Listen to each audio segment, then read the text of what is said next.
Hey everyone, welcome back to Medieval Historian. Tonight, we're stepping into the secluded world of medieval monasteries, places where monks devoted their entire lives to prayer, work, and spiritual discipline. Imagine a life completely removed from the chaos of the outside world, where silence reigned and every single moment was governed by sacred routines. These monks took vows of poverty, chastity, and obedience, dedicating their lives to God and their fellow brothers in faith. The monastery was their world, a realm of strict rules, labor, and prayer, but also one of immense spiritual depth. Now, in the hustle and bustle of today's world, many of us long for moments of peace and quiet, a break from the noise and stress that surrounds us. We might look for solace in a cup of tea or a few minutes of meditation, but in the medieval era, people took vows to escape the chaos, seeking refuge in a life completely dedicated to faith. While today we have modern comforts and distractions, the monks of the past traded everything for a life of discipline and devotion. So, before we begin, and before you get too comfortable, like the video, subscribe to the channel and hit the bell so you don't miss the next descent into the past. And tell me in the comments, what city and country are you watching from, and what time is it right now where you are? I'm just a nerd who loves digging into history's darkest corners, and it always blows my mind to see people tuning in from all over the world. You guys make this journey even more amazing. Let's dive into life inside a medieval monastery. In the heart of medieval Europe, tucked away from the bustling cities and the noisy chaos of the outside world, there existed a sanctuary that whispered of devotion and peace. The monastery. This world, hidden within towering stone walls, was a universe where every day unfolded with reverence, discipline, and an unwavering connection to the divine. Here, men led lives that were so structured and purposeful that every hour, every moment, was governed by a singular focus: to serve God. The monastery was both a spiritual and physical fortress, a place of retreat and reflection, where monks sought not only to escape the distractions of the world, but to draw closer to God through their prayers, work, and contemplation. It was within these sacred walls that the essence of monastic life took shape, a life deeply embedded in tradition, silence, and ritual. The monks, dressed in simple, humble robes, moved through their daily routines with the quiet determination of those who had chosen to dedicate themselves entirely to a higher calling. Their every action was an act of devotion, whether it was the meticulous copying of manuscripts, the tending of gardens, or the offering of prayers. This was not just a retreat from the world, it was a world unto itself, where time was marked not by the passing of days, but by the hours of prayer, the cycles of work, and the quiet meditation that sustained the soul. To live in a monastery was to enter into a life that demanded both sacrifice and devotion, a life that would forever be marked by the vows taken to lead a life of poverty, chastity, and obedience. The monastery, with its cloisters and sacred spaces, became a living testament to the unwavering faith of those who sought refuge within its walls. Here, they hoped to find not only peace and solitude, but also a deeper connection to the divine, a connection that would guide them through the trials of life and into the eternal embrace of God. The life of a monk was one of simplicity, but not simplicity in the sense that we might understand it today. It was simplicity born of purpose, where every action, every word, every prayer was performed with the knowledge that it was contributing to something far greater than the individual. Monastic life was governed by strict rules, with the day divided into times for prayer, work, and reflection. Silence was a key component of this life, not out of isolation, but because silence allowed for a deeper connection to God and one's own soul. The monastery was not just a place of seclusion, but a place of transformation, where monks could shed the distractions of the outside world and focus entirely on the divine. Yet, even in this life of retreat, Monks were not isolated from the world. Monasteries were centers of learning, centers of art, and centers of service. Monks were responsible for preserving knowledge, transcribing ancient texts, learning the sciences, and often offering assistance to the poor and sick. Monasticism wasn't just a withdrawal from society. It was a different way of engaging with it. It was a commitment to live in a way that upheld the values of humility, service, and devotion, even as the rest of the world spun around them. In this sacred space, time itself seemed to slow. There was no rush, no hurry. Everything unfolded in its due time, marked by the gentle ringing of bells calling the monks to prayer or to the work that sustained the monastery. The days were long, often monotonous, but every moment held purpose, every act was sacred. The monastery offered a unique kind of peace, a peace that was not the absence of noise, but the absence of distraction, a peace that allowed one to hear the voice of God more clearly in every corner of life. For many men in medieval times, the decision to enter the monastery was not made lightly. It was a calling that echoed deep within their hearts, a whisper from God that could not be ignored. The world outside the monastery was filled with temptation and distraction, where wealth, status, and power often took precedence over spiritual devotion. Yet, for those who felt the call, the allure of the monastic life was undeniable. They were not driven by poverty or despair, but by a deep yearning for something more, something sacred, something eternal. Leaving behind families, lands, and the comforts of the material world, these men embarked on a journey of faith, stepping away from everything they knew to walk the path of devotion and humility. The monastery offered them a refuge from the chaos of society, a place where they could live out their deepest spiritual desires.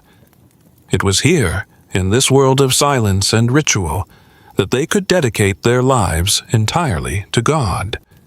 The decision to join the monastery was not just a matter of spiritual inclination. It was an act of surrender, surrendering the self in order to become part of something much larger, much more significant.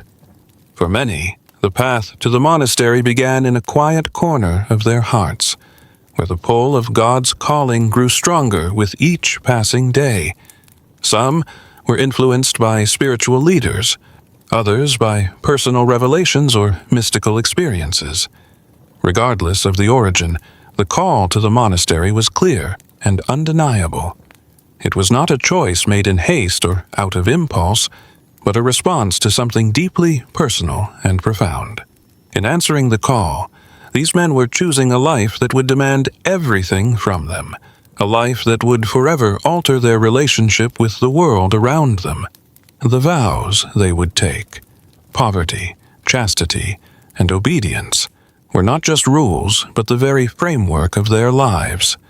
Poverty was not just a renunciation of wealth, but a rejection of personal attachment to material possessions, a reminder that the riches of the world were fleeting compared to the treasures of the soul. Chastity was a vow to keep the heart and body pure, free from earthly distractions, and focus solely on God. Obedience was the key to unity within the monastic community, a vow that demanded submission not only to God but also to the abbot and the collective will of the brothers. This decision to enter the monastery was not just a retreat from the world. It was a radical reimagining of how to live. It was about finding holiness in simplicity, devotion in silence, and strength in surrender. The life of a monk was not one of weakness or withdrawal, but one of deep, unwavering commitment to something greater than oneself. For those who felt the call, the monastery was a place of transformation, a place where the mundane was left behind and the sacred was embraced in every moment. The calling to the monastery was not an easy one, for it demanded much from those who chose it. But for those who answered, It was the beginning of a lifelong journey, a journey that would be marked by prayer, silence, work, and a relentless pursuit of holiness. It was a life that could never be undone, for once the call had been heard, there was no turning back. In the monastery, these men would find their true purpose, a purpose that transcended the fleeting concerns of the material world and pointed directly toward the eternal. The monastery stood as a fortress, its towering stone walls a visible testament to both divine protection and physical separation from the outside world. In medieval Europe, where chaos, violence, and distraction seemed ever present, these walls provided not only security but also peace, a peace designed to nurture the soul. To those who sought refuge inside, the monastery was a haven from the trials of everyday life, a place where time could slow down and faith could be nurtured in seclusion. The structure was intentionally designed to protect the monks, but also to keep them in close proximity to the sacred rituals that were the center of their existence. The outer walls were thick and formidable, often punctuated by imposing towers that stood like silent sentinels, watching over the land.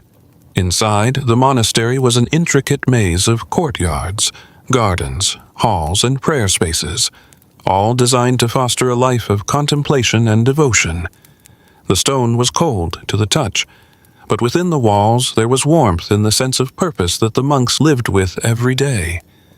Their movements, quiet and deliberate, were not interrupted by the noise of the outside world.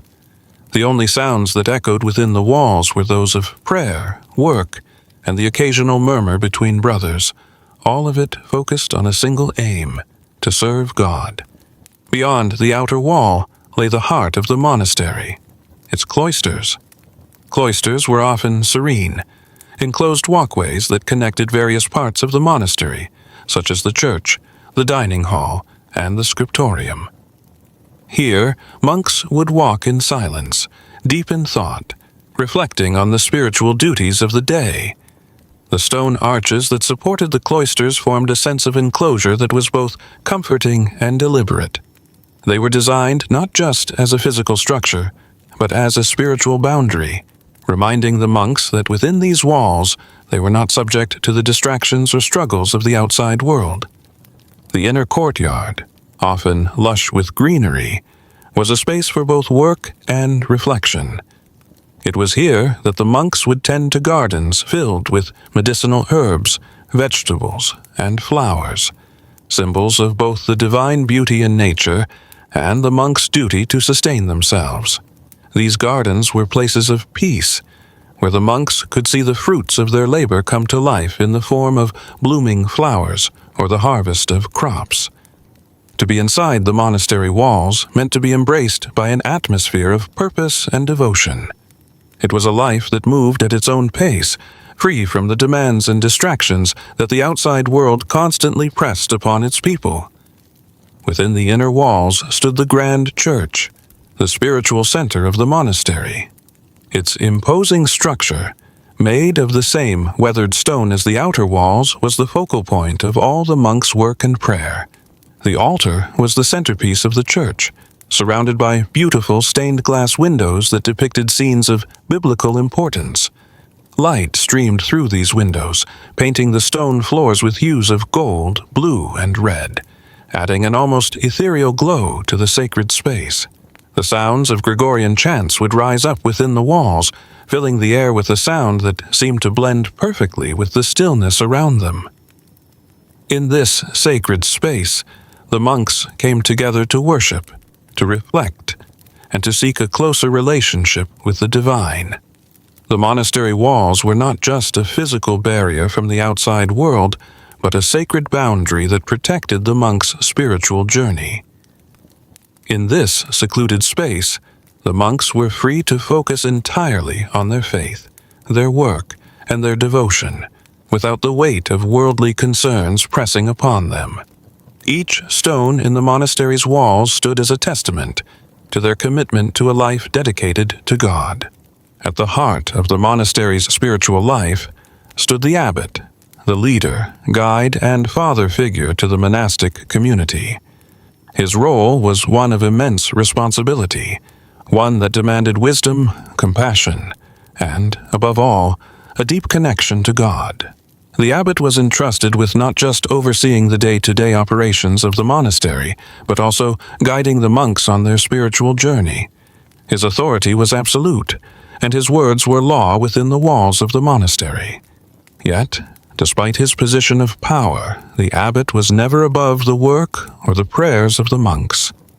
He, too, lived a life of humility, adhering to the same vows as the others, though his duties often set him apart from the regular routines of the community.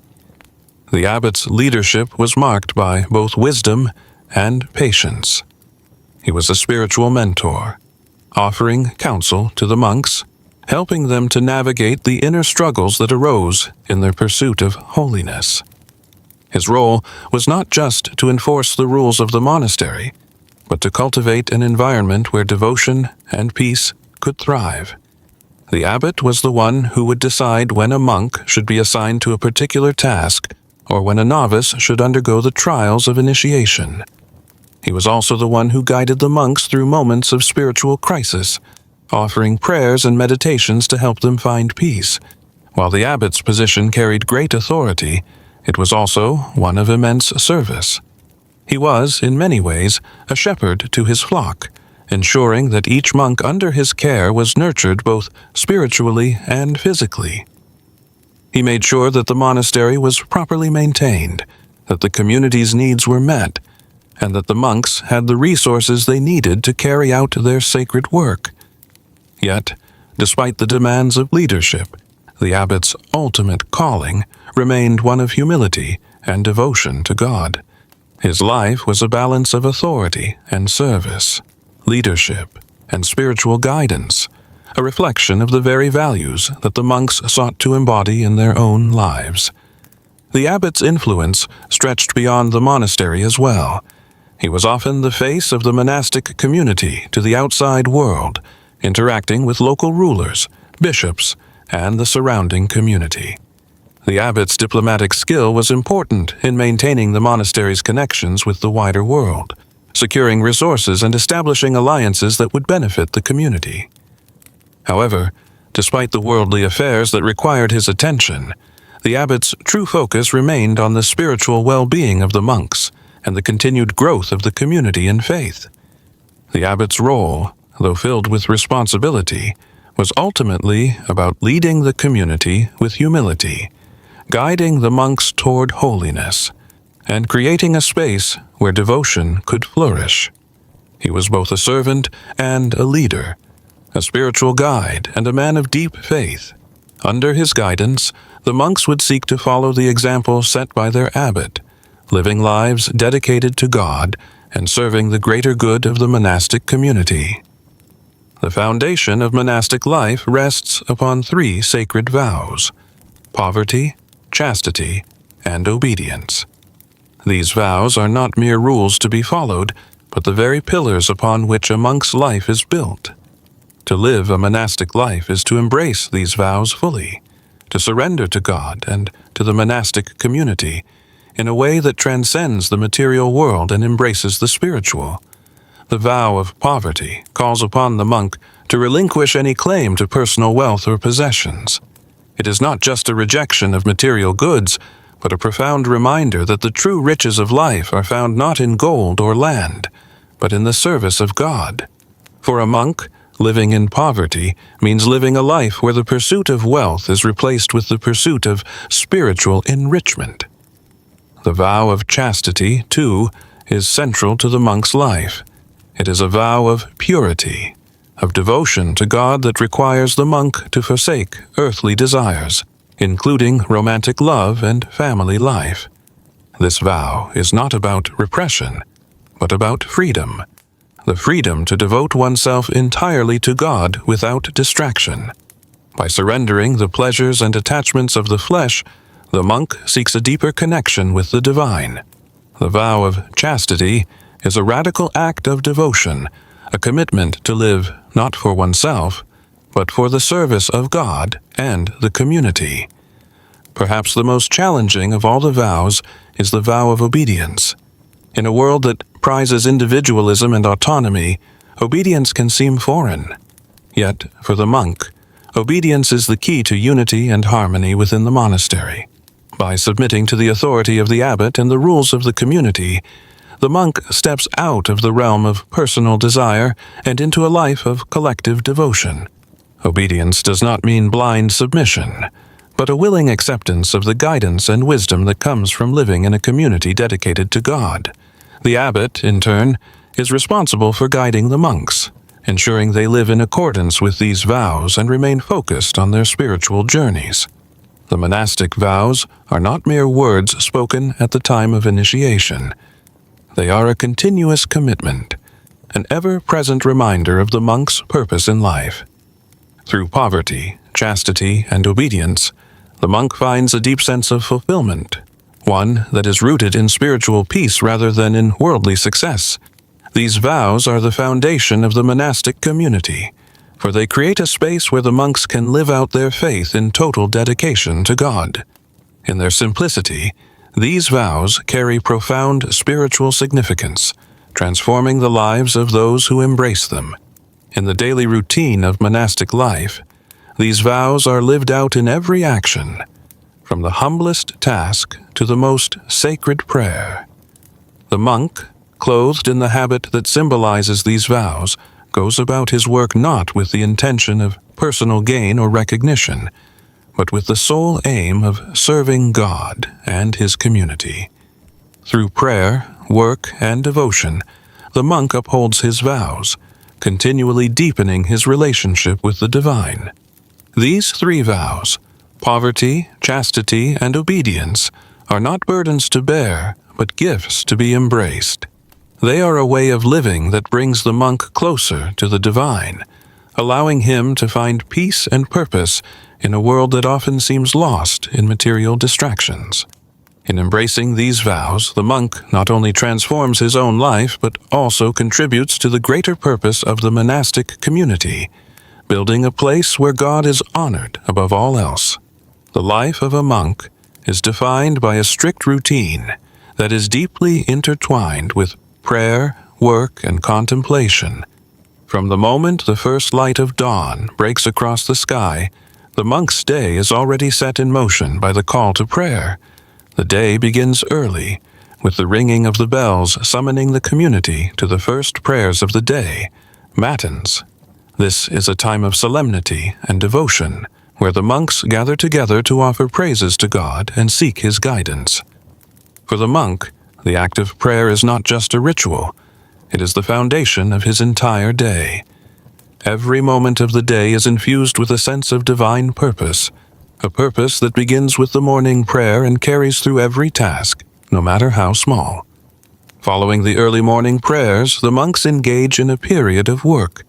The work done within the monastery is seen not as labor for personal gain, but as a form of spiritual discipline. The tasks vary. Some monks tend to the monastery's gardens, others work in the scriptorium copying texts, while still others perform the practical work necessary to keep the monastery running smoothly. Yet, no matter the task, each action is undertaken with the same reverence and focus as a prayer. For the monks, work is a form of worship, an offering to God that helps to sustain the community and its sacred mission. The day is also marked by times of communal meals, often eaten in silence. The simplicity of the monastic meal is a reflection of the monk's vow of poverty. The food is plain and humble, meant to sustain the body rather than to indulge the senses. In the quiet of the refectory, monks eat together, not just as a way of nourishing the body, but as an opportunity to reflect on the spiritual nourishment they have received through prayer and work. As the day progresses, the monks return to the church for the afternoon prayer known as Vespers. This time of prayer offers a chance to reflect on the day's work and give thanks for the blessings of the day. The monks also participate in the final prayers of the day, compline, before retiring to their cells for rest. Even in their sleep, the monks' lives are dedicated to God, as they seek to renew their strength for another day of devotion. The routine of the monk is both rigorous and fulfilling. It is a life dedicated to the service of God, where every moment is spent in pursuit of holiness. While the external world may be filled with distractions, the monk's world is defined by rhythm and routine, where prayer, work, and rest are balanced in a way that nurtures both the body and the spirit. The discipline of the monastic routine helps to foster a life of simplicity, humility, and devotion, where the monk can focus entirely on the divine and the spiritual tasks set before him. The day of a monk begins not with the rising sun, but with the deep call of the bells that summon the community to matins, the first prayer of the day. This early morning ritual is a central part of the monk's life, marking the beginning of another day devoted entirely to God. Long before dawn, as the world around the monastery is still shrouded in darkness, the monks gather together in the cold stone chapel, their hearts prepared for prayer. The air is thick with the stillness of the night, broken only by the sound of footsteps echoing through the cloisters and the faint rustle of habits. Matins is a solemn meditative prayer, marking the monk's dedication to God and the beginning of a new day. It is an act of praise, reflection, and petition, where the monks recite psalms, sing hymns, and reflect on the scriptures. The darkness of the early hour, combined with the quiet reverence of the monks, creates an atmosphere of profound spiritual focus. Each monk's presence is a reminder that the world outside the monastery is suspended, and for the moment, there is only the divine to which they are devoted. The stillness is broken by the soft chant of Gregorian hymns, each word drawn out in reverence, filling the sacred space with echoes of ancient devotion. The prayers of matins are not rushed, nor are they casual. They are carried out with the utmost care and reverence. Time seems to slow in the chapel, as each monk's voice joins in harmony, creating a sense of unity and shared purpose. For the monk, this early prayer is the first offering of the day, and it sets the tone for everything that follows. It is a reminder that, no matter what tasks await them, their primary duty is to serve God through their devotion and service. In these moments, the monks experience a deep sense of connection, not only to the divine but to one another, united in their faith and commitment. Matins is followed by a brief time of reflection, during which the monks return to their cells or walk through the cloisters, contemplating the meaning of the prayer. This quiet time allows them to center their minds and hearts before moving on to the next duties of the day. As the first rays of light begin to break over the horizon, the monks prepare for the next cycle of prayer and work that will fill their day. But no matter how busy the day becomes, Matins remains the sacred beginning, a grounding point from which the monk will draw strength and focus throughout the day. The humble meal is a vital part of monastic life, and for the monk, it is not just about nourishment, but about sustaining both the body and the soul. The monastic meal is simple, often plain, with minimal variety. The food is not prepared for indulgence or enjoyment, but for sustenance. Monks adhere to a diet that reflects their vow of poverty. Nothing excessive, nothing luxurious. The meals are shared in silence, providing an opportunity for reflection and spiritual growth rather than conversation. This silence is not a form of isolation, but a conscious choice to create a space where the focus is on the food as a gift from God, rather than on the act of eating itself. The meal is taken in the refectory, a large communal dining hall within the monastery. The stone walls of the refectory are often bare, save for simple wooden tables and benches where the monks sit in long rows. There is no embellishment, no decoration to distract the monk from the purpose of the meal. The silence within the room is almost sacred, as each monk silently thanks God for the meal before him. The meal, while simple, is often filled with gratitude. It may consist of bread, vegetables, perhaps some cheese or fruit, and occasionally a bowl of soup. For the monk, these simple offerings are enough, as the vow of poverty demands that the focus remains on spiritual fulfillment rather than physical pleasure. During the meal, there is no speaking, no chatter. Instead, the monks might focus on meditative thoughts, prayers, or reflect on the scriptures they have studied.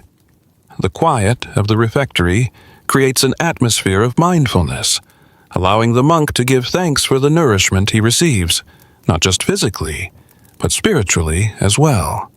Each bite is seen as an act of gratitude, each morsel a reminder of the divine sustenance that nourishes the soul as much as the body. Though the meal is a time of silence, it is not a time of loneliness. The monks eat together, and in their shared silence there is a deep sense of community and connection. As they gather at the table, they are united by their vows, their dedication to God, and their commitment to living a life of humility and service. The meal, humble though it is, becomes a sacred act of fellowship and devotion, as the monk finds in this simple routine a profound spiritual significance.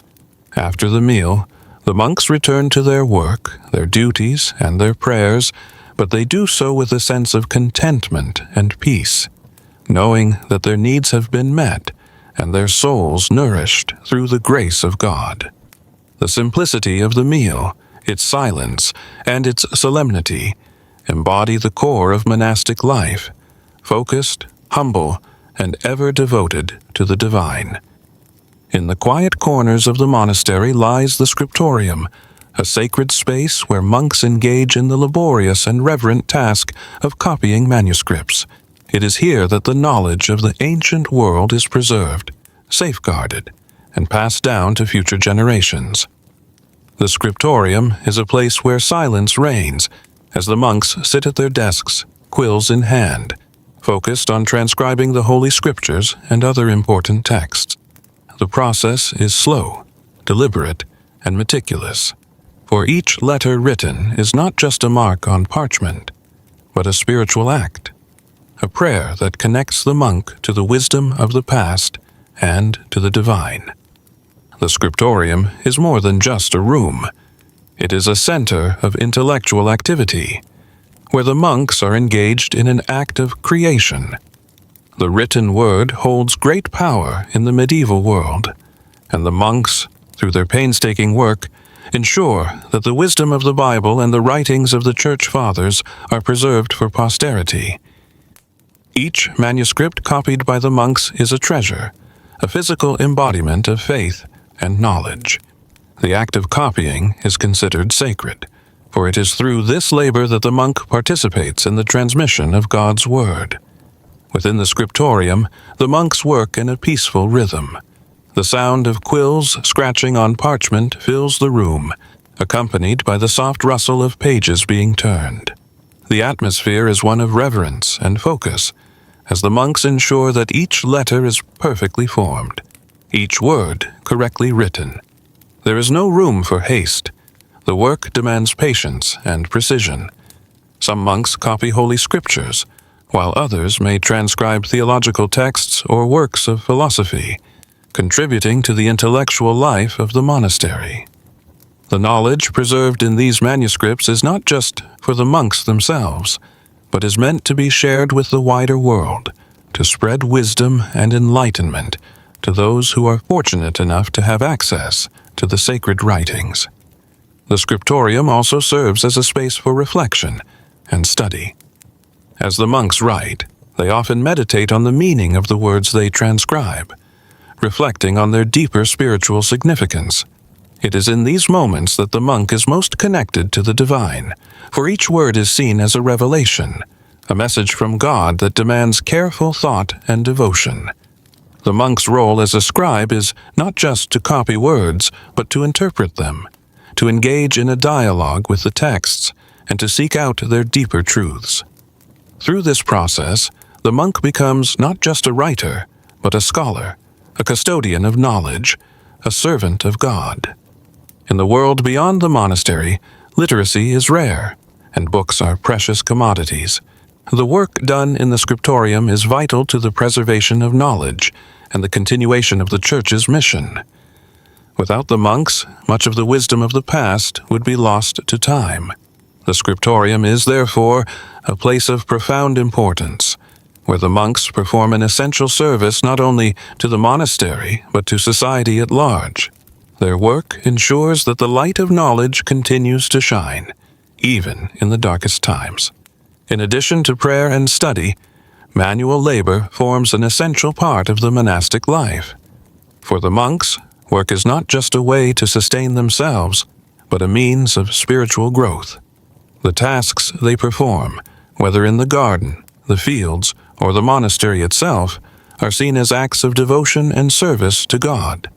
The monastic tradition teaches that work, when done with the right intention, can be just as holy as prayer. It is through labor that the monks participate in the work of creation, fulfilling their divine mandate to tend to the earth and its bounty. The work of the monk is often physical, manual labor that requires strength, patience, and endurance. Monks tend to the monastery's gardens, growing vegetables and herbs that will sustain the community. They care for the livestock, repair the monastery buildings, and maintain the grounds. Each task, whether large or small, is carried out with the same sense of reverence and humility.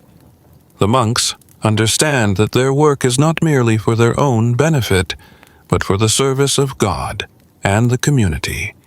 Even the most mundane chores, sweeping the floors, hauling water, or mending clothing, are seen as opportunities for prayer and spiritual reflection. For the monk, there is no distinction between the sacred and the secular. Work is seen as an extension of prayer, a way of offering oneself to God.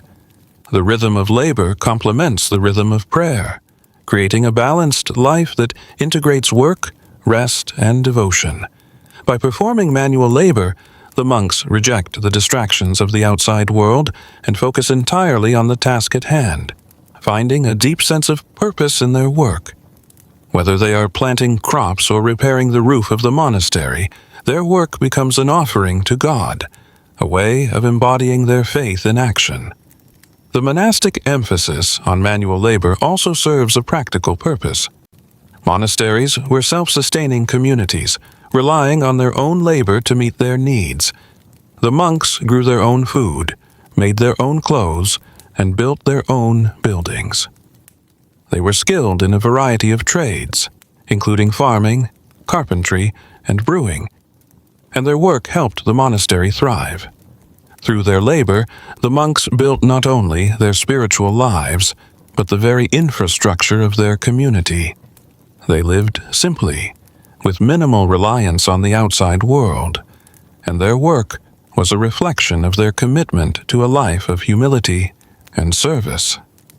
The monks' manual labor was also an expression of their connection to the earth and to the Creator. By working the land, the monks acknowledged God as the ultimate source of all life and sustenance.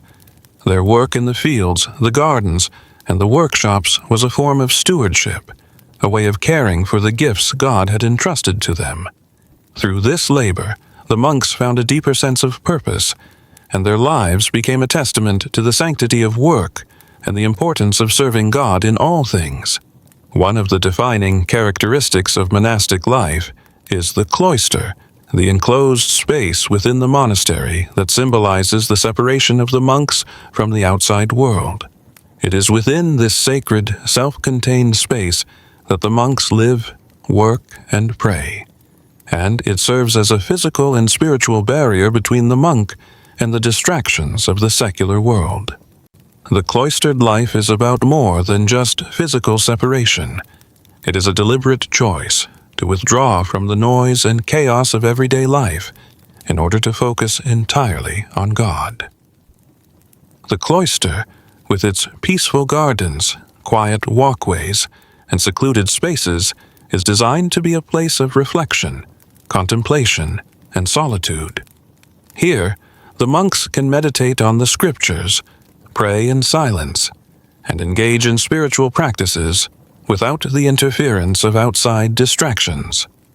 The cloistered life is a life of simplicity, free from the complexities and temptations of the outside world. The monks are able to dedicate themselves fully to their relationship with God, immersing themselves in prayer, study, and labor, all while living in the calm of their sacred environment. The separation from the world outside the monastery is not an act of rejection, but one of profound commitment. The monks are not turning their backs on society, but instead, they are seeking a deeper connection to God by creating a space where they can focus on their spiritual growth. The cloistered life is a discipline that requires self-control, humility, and a willingness to live in community with others who share the same dedication to prayer and service. While the cloister represents the physical separation from the outside world, it also serves as a reminder of the monk's commitment to a higher purpose. The walls of the cloister are not just physical barriers, but spiritual boundaries that protect the monk's time for prayer and reflection. Inside the cloister, there is no rush, no hurry. Every action is performed with the intention of bringing the monk closer to God. The rhythm of the day is marked by the bells, calling the monks to prayer, work, and rest, all within the safety and peace of the cloistered life. The monk's time in the cloister is spent in communion with one another, and yet each monk is also engaged in a deeply personal journey of spiritual growth. The cloister provides the space for each monk to cultivate his relationship with God, to deepen his understanding of the Scriptures, and to engage in the quiet work of self-reflection. It is in the isolation of the cloister that the monk finds true peace, a peace that comes not from external circumstances, but from the presence of God within. Though the monks live in separation from the outside world, they are not completely isolated. The monastery may have visitors, receive pilgrims, and participate in the broader activities of the church, but the focus of the monks' lives remains within the cloister. The quiet life of contemplation and devotion is a powerful witness to the world, showing that a life devoted to God can be fulfilling and meaningful, even in the absence of worldly distractions. As the day begins to draw to a close, the monks gather once more in the monastery chapel for Vespers, the evening prayer. This prayer marks the transition from the busyness of the day to a time of reflection and rest. Vespers is a time of gratitude, where the monks offer thanks for the day's work and ask for peace in the hours ahead. It is a moment to pause and reflect on the divine presence that has guided their steps throughout the day. The beauty of Vespers lies not only in the prayers offered, but in the sense of completion that it brings. The day is not merely about tasks completed. It is about having lived fully, with purpose and devotion in service to God. The chapel is bathed in the soft light of the evening, with candles flickering as the monks come together to sing hymns and chant psalms. The sounds of Gregorian chant fill the air, their deep and reverent tones offering a fitting soundtrack to the fading light of the day. The monks raise their voices in unison, their prayers flowing in harmony, a collective offering of gratitude and devotion. In these moments, there is a deep sense of peace, a feeling that all is well in the world, and that the monks are right where they are meant to be, living in harmony with God and one another. The prayers of Vespers are not hurried. They are deliberate and thoughtful, giving the monks time to reflect on the day that has passed. The evening prayer offers the opportunity to let go of any worries or distractions, to release the concerns of the day, and enter into a time of stillness and spiritual rest.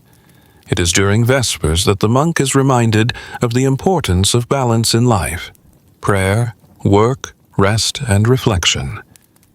After Vespers, the monks retire to their cells, where they may spend some quiet time in personal prayer or reflection before going to sleep. The rhythm of their day, punctuated by prayer and work, brings a sense of peace and fulfillment.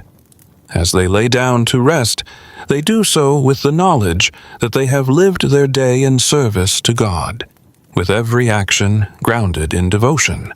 Vespers marks the close of the day, a time of peace before the night's rest, preparing the monks for the new day that will begin with the same devotion and commitment. Silence is one of the cornerstones of monastic life, a rule that shapes every aspect of the monk's existence. It is not merely the absence of sound, but a conscious practice that reflects the monk's dedication to God. The monastery's silence is a sacred silence, one that is meant to deepen the monk's connection to the divine, allowing him to hear the quiet whisper of God's voice in his heart. In the monastic community, silence is viewed as a form of prayer, a way of creating space for spiritual reflection, inner peace, and focused devotion. The monks observe silence not out of isolation, but as an intentional choice to remove distractions from their lives. By abstaining from casual conversation, they create an environment where their thoughts are turned inward, focused on prayer, meditation, and reflection. The silence of the monastery fosters a sense of peace, a space where the soul can find rest and communion with God. In the early mornings during prayers, in the scriptorium, and in the garden, the silence becomes a constant companion, guiding the monks through their day and helping them to stay centered in their devotion. The monastic silence is often most noticeable during the communal meals. In the refectory, monks eat together, but without speaking. The food is simple, the atmosphere contemplative. The silence during meals is not uncomfortable or oppressive, but rather a shared understanding that the time spent eating is also a time of reflection, a time to give thanks for the nourishment provided by God. The silence allows the monks to remain focused on the purpose of the meal, which is not enjoyment, but sustenance, and the act of eating becomes an offering to God.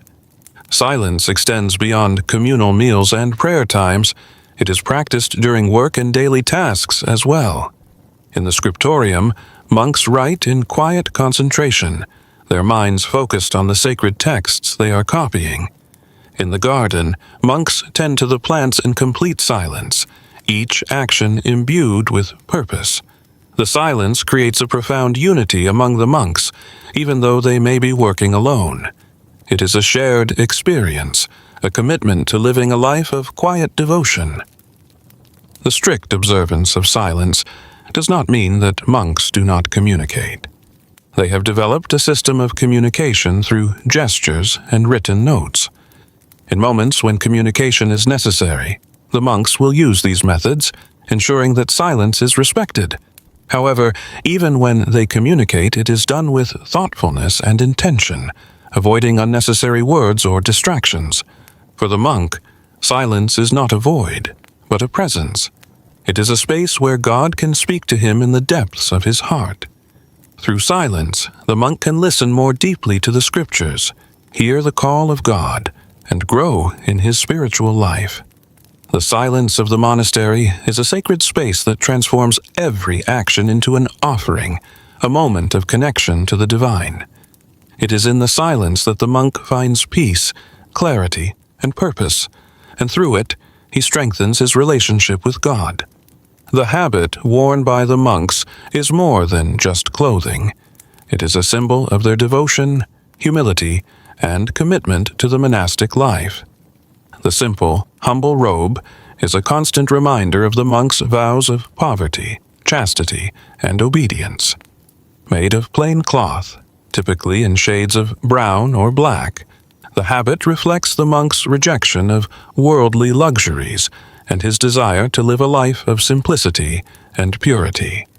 The robe is designed for comfort and practicality, allowing the monk to move freely throughout the monastery, whether in prayer, work, or study.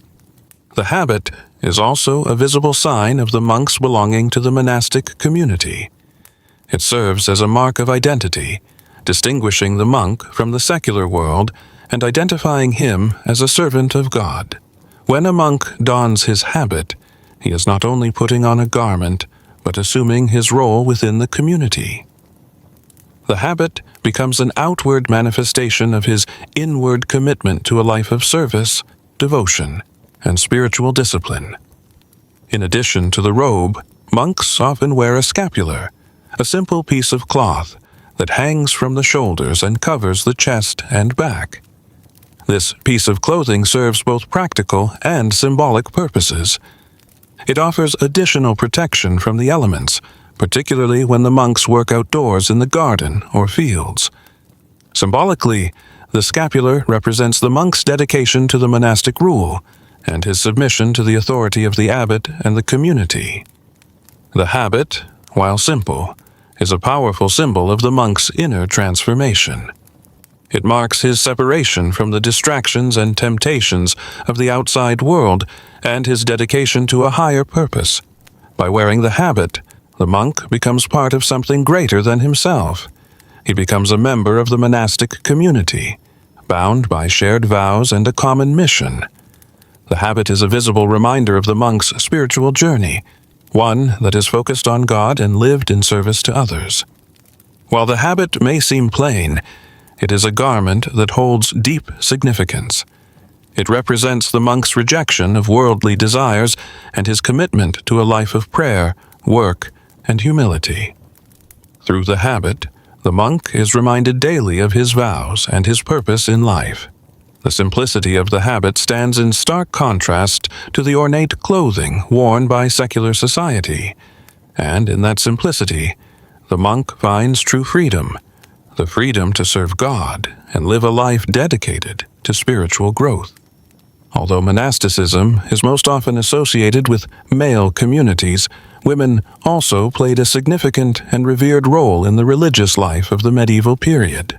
Nuns, like monks, took vows of poverty, chastity, and obedience, dedicating their lives to God through prayer, work, and contemplation. The role of women in monastic life was an essential part of the religious fabric of medieval society, and their contributions, though often overlooked in historical accounts, were deeply impactful. Nuns lived in convents that were often attached to monasteries, though they were distinct in their focus on the spiritual lives of women. These convents were governed by strict rules, much like the monasteries, and the nuns followed daily routines centered around prayer, reflection, and communal work. Their lives mirrored those of the monks in many ways, yet they were also distinctly shaped by the unique needs and responsibilities of women in medieval society. Much like the monks, nuns spent their days in silence, study, and prayer, dedicating themselves to the service of God and the community. The roles that women played in these monastic communities were essential to the upkeep of the religious order. Nuns were often responsible for transcribing religious texts, teaching younger nuns, and managing the practical aspects of the convent, such as cooking, cleaning, and maintaining the gardens. In some cases, nuns were known for their skills in medicine and healing, using the knowledge of herbs and natural remedies to care for the sick, much like their male counterparts in the monasteries. The women of the convent were also active in charitable works, offering shelter, food, and education to the poor and needy in their communities. Nuns took on significant spiritual roles as well, offering prayer and intercession on behalf of their communities.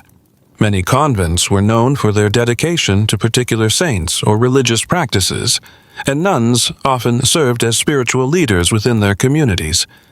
Some nuns, such as Hildegard of Bingen, became renowned for their writings, music, and theological insights, while others gained recognition for their piety, asceticism, and mystical experiences. Women's monastic communities, though often separate from male-dominated religious institutions, were powerful and influential in the spread of Christianity and the preservation of religious knowledge. Though the role of women in monastic life was often confined to religious spaces, it was one that gave women a voice in an otherwise patriarchal society. Through their dedication to God, women were able to carve out a space for themselves in religious life, one that allowed them to pursue spiritual fulfillment and contribute meaningfully to the broader religious community.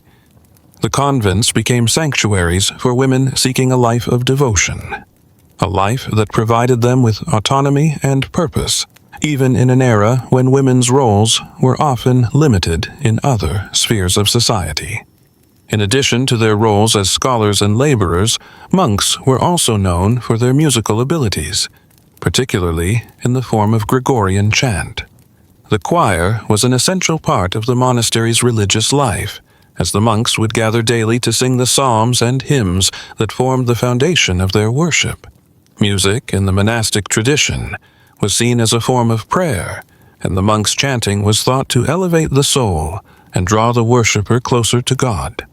Gregorian chant, named after Pope Gregory I, was a type of plain chant, a simple, unaccompanied melody sung in unison by the monks. The melodies were designed to complement the liturgy, enhancing the prayer experience without distracting from the sacred words of the scriptures. The chants were often in Latin, the language of the Church, and their repetitive nature helped the monks focus their minds on the divine. The music itself was simple but beautiful, filled with a sense of reverence and otherworldliness. The role of the choir in the monastery was not just to provide music, but to lead the community in worship. The monks would sing at key points throughout the day, including during matins, vespers, and other prayers. Their singing was intended to sanctify the space and the time, transforming ordinary moments into sacred ones. The music of the choir resonated throughout the stone walls of the monastery, creating an atmosphere of peace and devotion. It was a sound that filled the air and settled into the hearts of the monks, reminding them of their purpose and their connection to the divine. In addition to their vocal skills, some monks were also talented musicians, playing instruments such as the organ or the lute. Music in the monastery was not just an act of devotion, but also an art form. The monks took great care in perfecting their musical practice, understanding that the beauty of the music reflected the beauty of God's creation. The choir provided a space for the monks to express their faith through song, creating a deep sense of unity and purpose. The choir was not just for the monks themselves. Visitors to the monastery, pilgrims who came seeking peace or divine guidance, would often be invited to listen to the chants. The sound of the monks' voices, echoing through the stone chapel, became a spiritual experience for all who heard it. The choir, through its music, offered a glimpse of the divine, a reminder that prayer and devotion are not just words, but also sounds that reverberate through time, carrying the faith of generations before. Entering a monastery is a profound decision, one that is undertaken with deep spiritual reflection and a commitment to God. However, before a monk becomes fully integrated into the monastic community, he must first undergo a period of training and initiation as a novice. The novice is a young monk, often still in his formative years, who has chosen to dedicate his life to the monastic vocation, but has not yet taken full vows. The role of the novice is to learn, grow, and prove his readiness to fully commit to the monastic way of life. The novice's life within the monastery is one of intense discipline. During this time, he undergoes a period of spiritual and physical preparation. He is expected to learn the rules of the monastery, including the daily routines, the vows he will take, and the spiritual practices that form the foundation of the monastic life. The novice is also introduced to the work of the monastery, participating in manual labor, prayer, and study. These tasks are not just for practical purposes, but serve to help the novice grow in humility, obedience, and devotion to God. In addition to learning the rules and responsibilities of monastic life, the novice is guided by the abbot or the senior monks, who act as mentors and spiritual advisors. The process of mentorship is an essential aspect of the novice's journey. The older monks offer counsel, wisdom, and guidance, helping the novice navigate the challenges of his spiritual and practical training. It is in this period that the novice learns the true meaning of obedience, submitting not only to the authority of the abbot, but also to the wisdom of the community as a whole. The time spent as a novice is also a period of reflection and self-discovery. The young monk must confront his own desires, fears, and doubts, working through the inner struggles that come with such a profound commitment to faith. The novice is not just learning to live according to the monastic rules, but also learning about himself, his strengths, weaknesses, and spiritual calling. It is a time of transformation, where the novice begins to shed the distractions and attachments of the world and embrace a life centered on God. At the end of the novice period, the young monk may take the full monastic vows of poverty, chastity, and obedience, marking his complete dedication to the monastic life.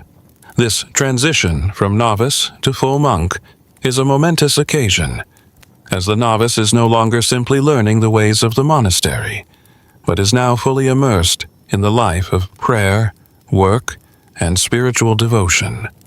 The journey from novice to monk is one of personal growth, spiritual maturation, and a deepened connection to the divine. In the heart of the monastery lies a treasure trove of knowledge, the monastic library. It is here that the wisdom of past centuries is preserved and passed on. Monks were not only caretakers of their spiritual practices, but also stewards of knowledge.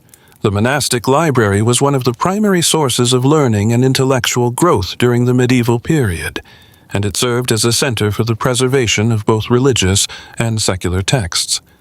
The library was carefully maintained, its shelves lined with books that were often hand-copied by the monks themselves. The importance of the library cannot be overstated. In an era when books were rare and expensive, the monastery library was a place of study and scholarship, where monks had access to a wide variety of texts. Some of these were religious, such as the Bible, the works of the Church Fathers, and theological treatises. Others were secular, including works on philosophy, science, and history. By preserving these texts, the monks ensured that knowledge was not lost, but could be passed on to future generations. The process of copying manuscripts was an integral part of the work done in the monastic library. Monks in the scriptorium carefully transcribed the texts by hand, taking great care to preserve the accuracy and integrity of the original works. This task was not just about creating copies, it was about engaging with the content on a deeper level.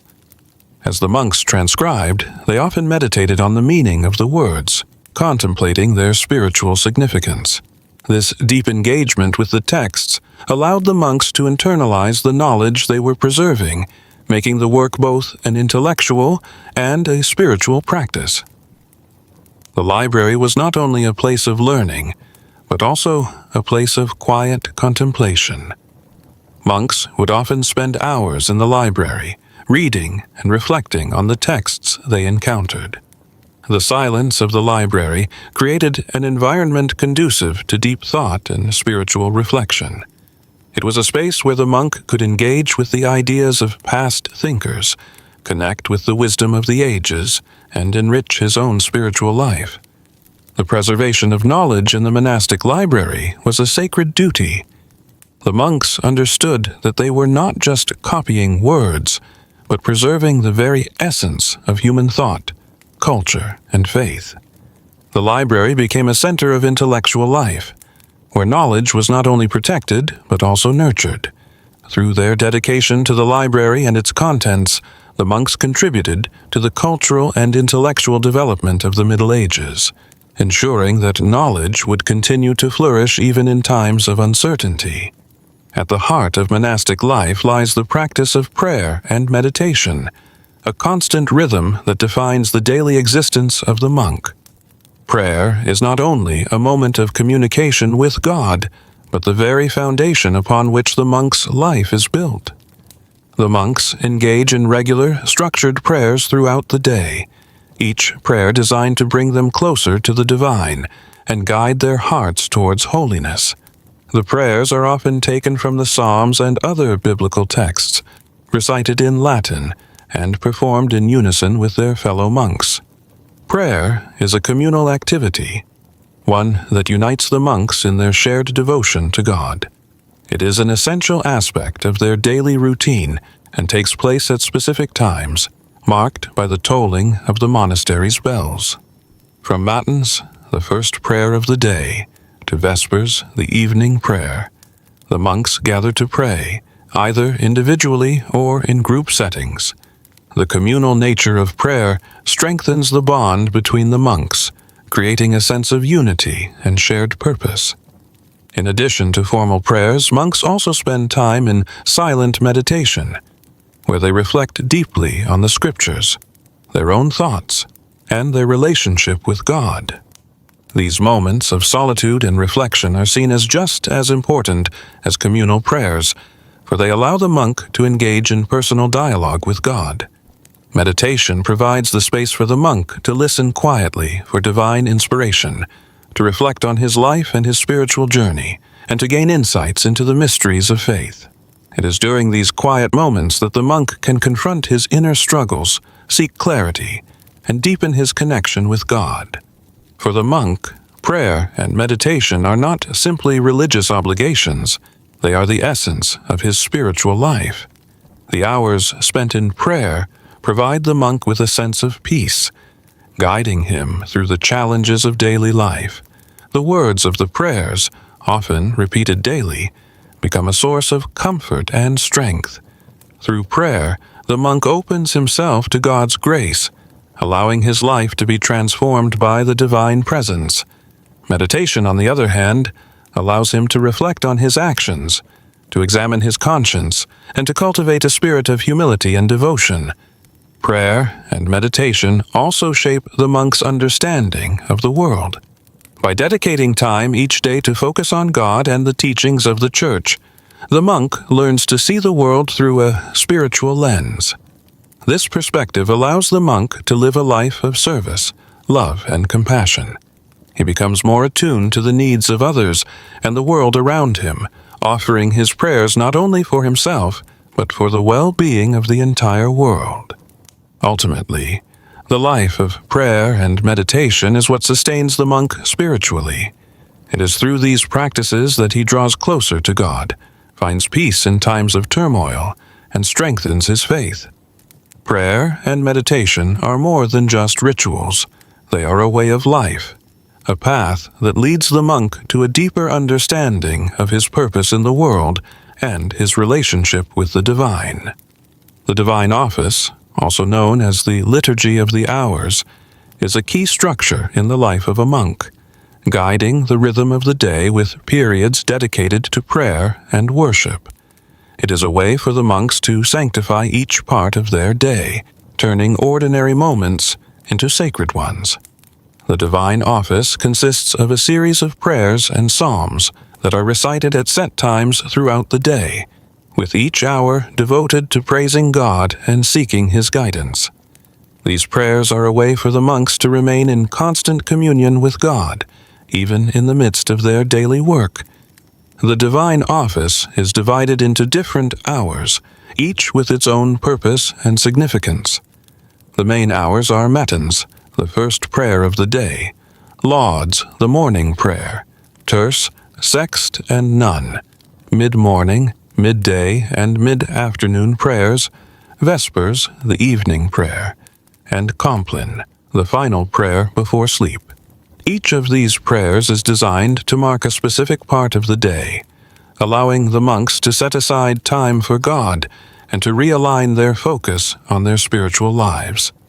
The chanting of psalms, hymns, and antiphons during these hours creates a rhythm that punctuates the day, reminding the monks of their purpose and their devotion. The divine office is more than just a set of prayers. It is a framework for the monk's life. It shapes their entire day, creating a constant flow of prayer that keeps them connected to God. Each hour of prayer offers an opportunity for reflection, for repenting of sins, and for giving thanks for the blessings received. The chanting of psalms becomes a form of meditation, where the monks reflect on the meaning of the words and allow them to resonate in their hearts. The divine office helps to maintain the balance between work, prayer, and rest, ensuring that the monk's life is centered around his spiritual journey. In addition to its personal significance, the divine office also strengthens the sense of community within the monastery. The monks come together several times a day to pray in unison, their voices raised in worship. This communal prayer reinforces the bond between them, creating a sense of unity and shared devotion. The divine office reminds the monks that they are not alone in their spiritual journey, but are part of a larger community of faith. It is through these shared moments of prayer that the monks find encouragement, strength, and support in their pursuit of holiness. The importance of the divine office is not just in the act of prayer itself, but in the way it shapes the entire monastic life. Through the regular and disciplined observance of these prayers, the monk remains anchored in his faith, constantly seeking God's presence and guidance. The divine office is the heartbeat of the monastic day, a rhythm that sustains the monks as they navigate their spiritual and physical duties. Pilgrimages were an important aspect of the spiritual life for many medieval monks. These sacred journeys were not just physical, but deeply spiritual, offering the monk a chance to grow closer to God through travel, reflection, and prayer. While monasteries were self-contained and cloistered, many monks embarked on pilgrimages to holy sites, seeking spiritual renewal and the opportunity to deepen their faith. Pilgrimages could take the monk to distant lands, to shrines dedicated to saints, or to places of great religious significance. These journeys were not only a form of devotion, but also an opportunity to witness the greater Christian world beyond the monastery walls. The act of pilgrimage was deeply symbolic. It was a journey of faith, representing the monk's own pilgrimage through life, with the ultimate goal of salvation. The path of the pilgrim was not always easy, and many monks faced hardships along the way: treacherous terrain, illness, and the challenges of long-distance travel. Yet, these difficulties were seen as part of the spiritual discipline, the monk's perseverance on the pilgrimage. Enduring these challenges mirrored the inner struggles of faith that all believers must confront. The pilgrimage served as a physical manifestation of the monk's dedication to God, as well as a test of his strength, patience, and devotion.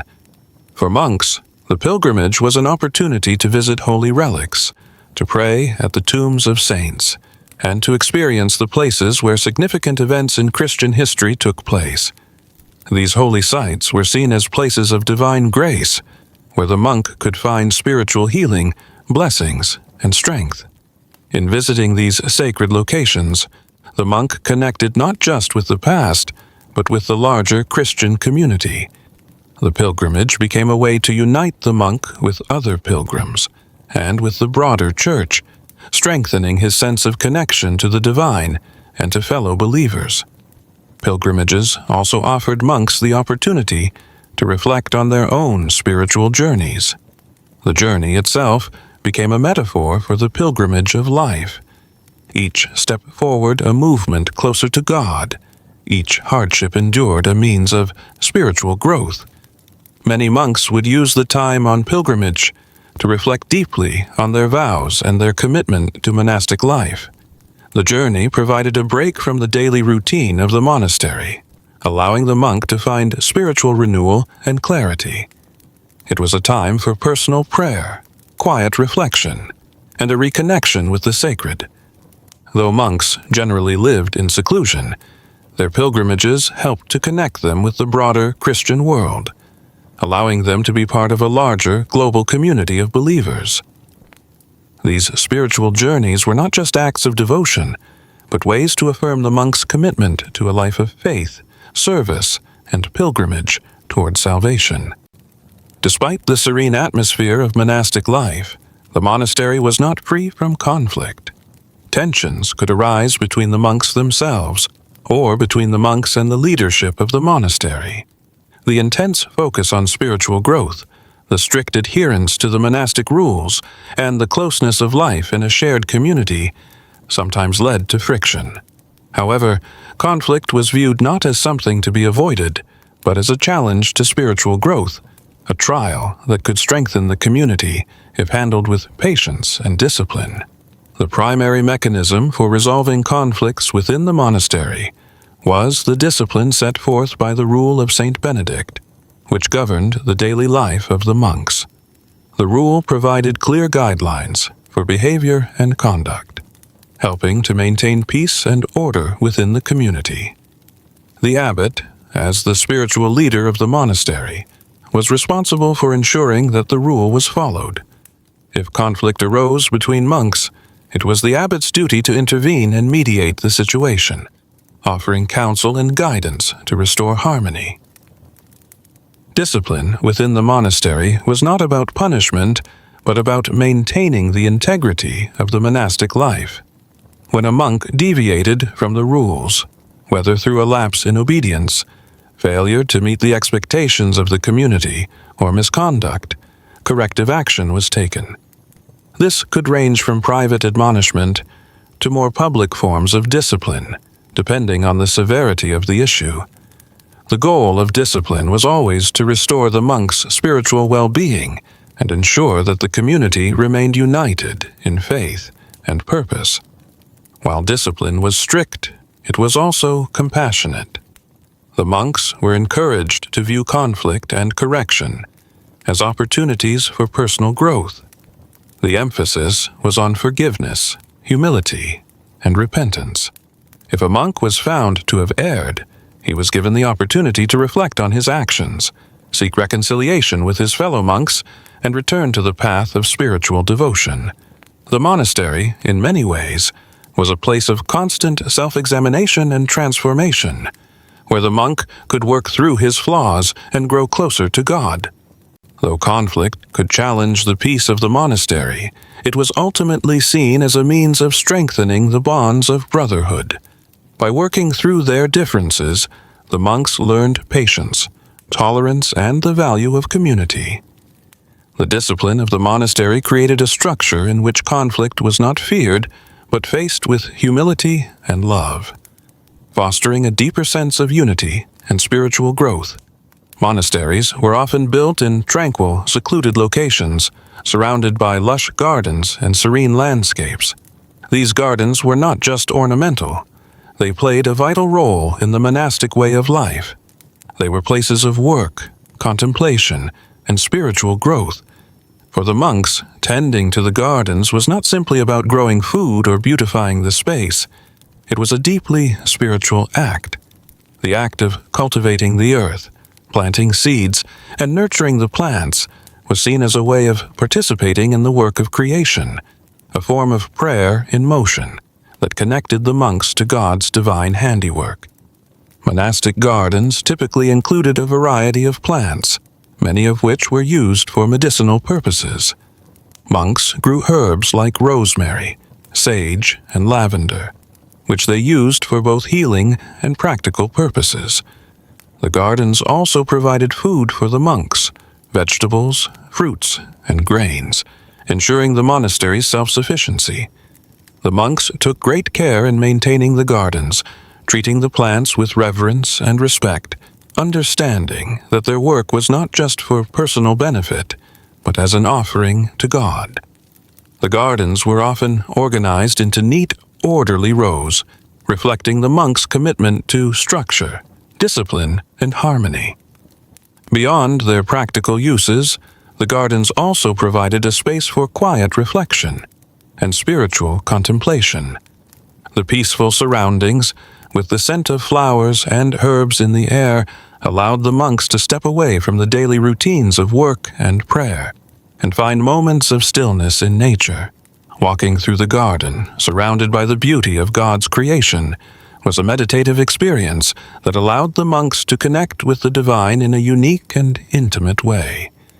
The natural world, with its ever-changing cycles of growth and decay, served as a reminder of the transience of life and the eternal presence of God. The garden, also played a key role in the monastic practice of self-sufficiency. Monks were expected to live off the land as much as possible, growing their own food and herbs to meet the needs of the community. The gardens were a symbol of the monastery's connection to the earth, and the monks' work in the garden was a reflection of their role as stewards of God's creation. The gardens were often carefully designed to reflect the order and discipline of monastic life. Neat rows of plants, well-tended pathways, and quiet corners for meditation and prayer. In many ways, the monastic garden was a microcosm of the monastic life itself, ordered, purposeful, and focused on both physical sustenance and spiritual nourishment. It was a place where monks could reconnect with the earth, with God, and with themselves, finding peace and purpose in the quiet labor of tending to nature. The garden was not just a space for work. It was a space for spiritual growth, a sanctuary where the monk could reflect on his relationship with God and the natural world. Fasting was a significant spiritual practice within monastic life, regarded as a way to discipline the body and cleanse the soul. For the monk, fasting was not simply about abstaining from food, but about focusing the mind and spirit on God. By denying oneself the comforts of food and drink, the monk was able to shift his focus away from the physical world and turn inward, concentrating on his relationship with God and his spiritual growth. Fasting was a way of expressing humility, recognizing that the body is a vessel, and its needs are secondary to the soul's eternal needs. The practice of fasting was often tied to religious observances, such as Lent or specific feast days, when the monks would intensify their spiritual practices. During these times, monks would restrict their food intake, sometimes subsisting on only bread, water, and simple vegetables. Fasting could also be a form of penance, undertaken as a way of atoning for sins or offering sacrifices for the well-being of others. In the monastery, fasting was viewed as a way to unite the body and soul in devotion to God, purifying the mind and heart for deeper spiritual engagement. The physical aspect of fasting was challenging, and it was often considered a test of the monk's willpower and self-control. It was a way for the monk to experience discomfort and deprivation, allowing him to better understand the fragility of the body and the fleeting nature of earthly desires. In doing so, the monk learned to detach himself from worldly pleasures and focused more fully on his spiritual goals. The discipline of fasting was also seen as a means of solidarity with the poor and the suffering, as the monk voluntarily chose a life of simplicity and self-denial. While fasting was a difficult and demanding practice, it was not undertaken in isolation. The monks supported one another through their shared commitment to fasting, understanding that it was a way to grow in holiness together. The monastery, with its rhythm of prayer, work, and fasting, created an environment where the monks could rely on the strength of their community to endure the physical and spiritual challenges of fasting. In this way, fasting was a communal act, a shared journey of sacrifice, devotion, and spiritual renewal. Fasting also had an important role in helping the monk remain humble. In a world that often valued excess and indulgence, the monk's choice to fast was a powerful statement of his rejection of worldly distractions. Through fasting, the monk acknowledged that true fulfillment could not be found in material things, but in the service of God and the pursuit of spiritual enlightenment. Monastic life was not only about personal devotion and spiritual growth, it was also deeply concerned with helping those in need. One of the core values of the monastic community was charity, reaching out to the poor, the sick, and the marginalized, and offering them care, shelter, and hospitality. While monks lived in seclusion from the outside world, they were never indifferent to the suffering of others. The rule of Saint Benedict emphasized the importance of charity, instructing monks to see Christ in every person, especially in those who were most in need. Monasteries often acted as centers of charity, providing food, shelter, and medical care to the poor and travelers who came seeking refuge. Many monasteries established hospices to care for pilgrims on their journey to holy sites, offering them a place to rest, food, and a chance to recuperate. Monks were also responsible for helping to educate the poor, teaching them basic literacy, practical skills, and religious knowledge. For the monks, this charitable work was not simply an obligation, but an opportunity to live out their faith, embodying the teachings of Christ by serving others. In addition to providing direct aid to the needy, monks were often involved in charitable activities that helped the wider community. Some monasteries set up agricultural programs to help feed the poor, while others engaged in the production of goods such as cloth or pottery that were sold to raise funds for the needy. The monks saw their work as a means of contributing to the common good, and their charity was an expression of their devotion to God and to humanity. Monastic charity was also extended to the sick, with many monasteries acting as centers for healing. Monks were often skilled in herbal medicine and the use of natural remedies, and they offered their expertise to those in need. The infirmary within the monastery was a place where the ill could receive care and treatment, often from the monks themselves, who provided both physical care and spiritual comfort. For the monks, healing was a holistic process that combined physical treatment with prayer, offering the suffering person not just healing of the body, but of the soul as well. In times of famine or plague, the monastery became a place of refuge for the desperate. Monks would open their doors to the poor, offering food, shelter, and protection. The monastic community was often seen as a place of stability and security, a beacon of hope in times of crisis. For the monks, charity was an essential part of their vocation, a way to live out their commitment to God by serving those who were most in need. Through their acts of charity, the monks helped to create a compassionate society, offering a model of generosity and selflessness that was rooted in faith. Charity was not an afterthought or a side activity for the monks. It was central to their spiritual mission, and their dedication to helping others became a reflection of their deep love for God. Feast days were a significant part of the monastic calendar, marking key events in the Christian liturgical year. These days were not just times for celebration and feasting, but also sacred occasions for deepening the monks' spiritual devotion.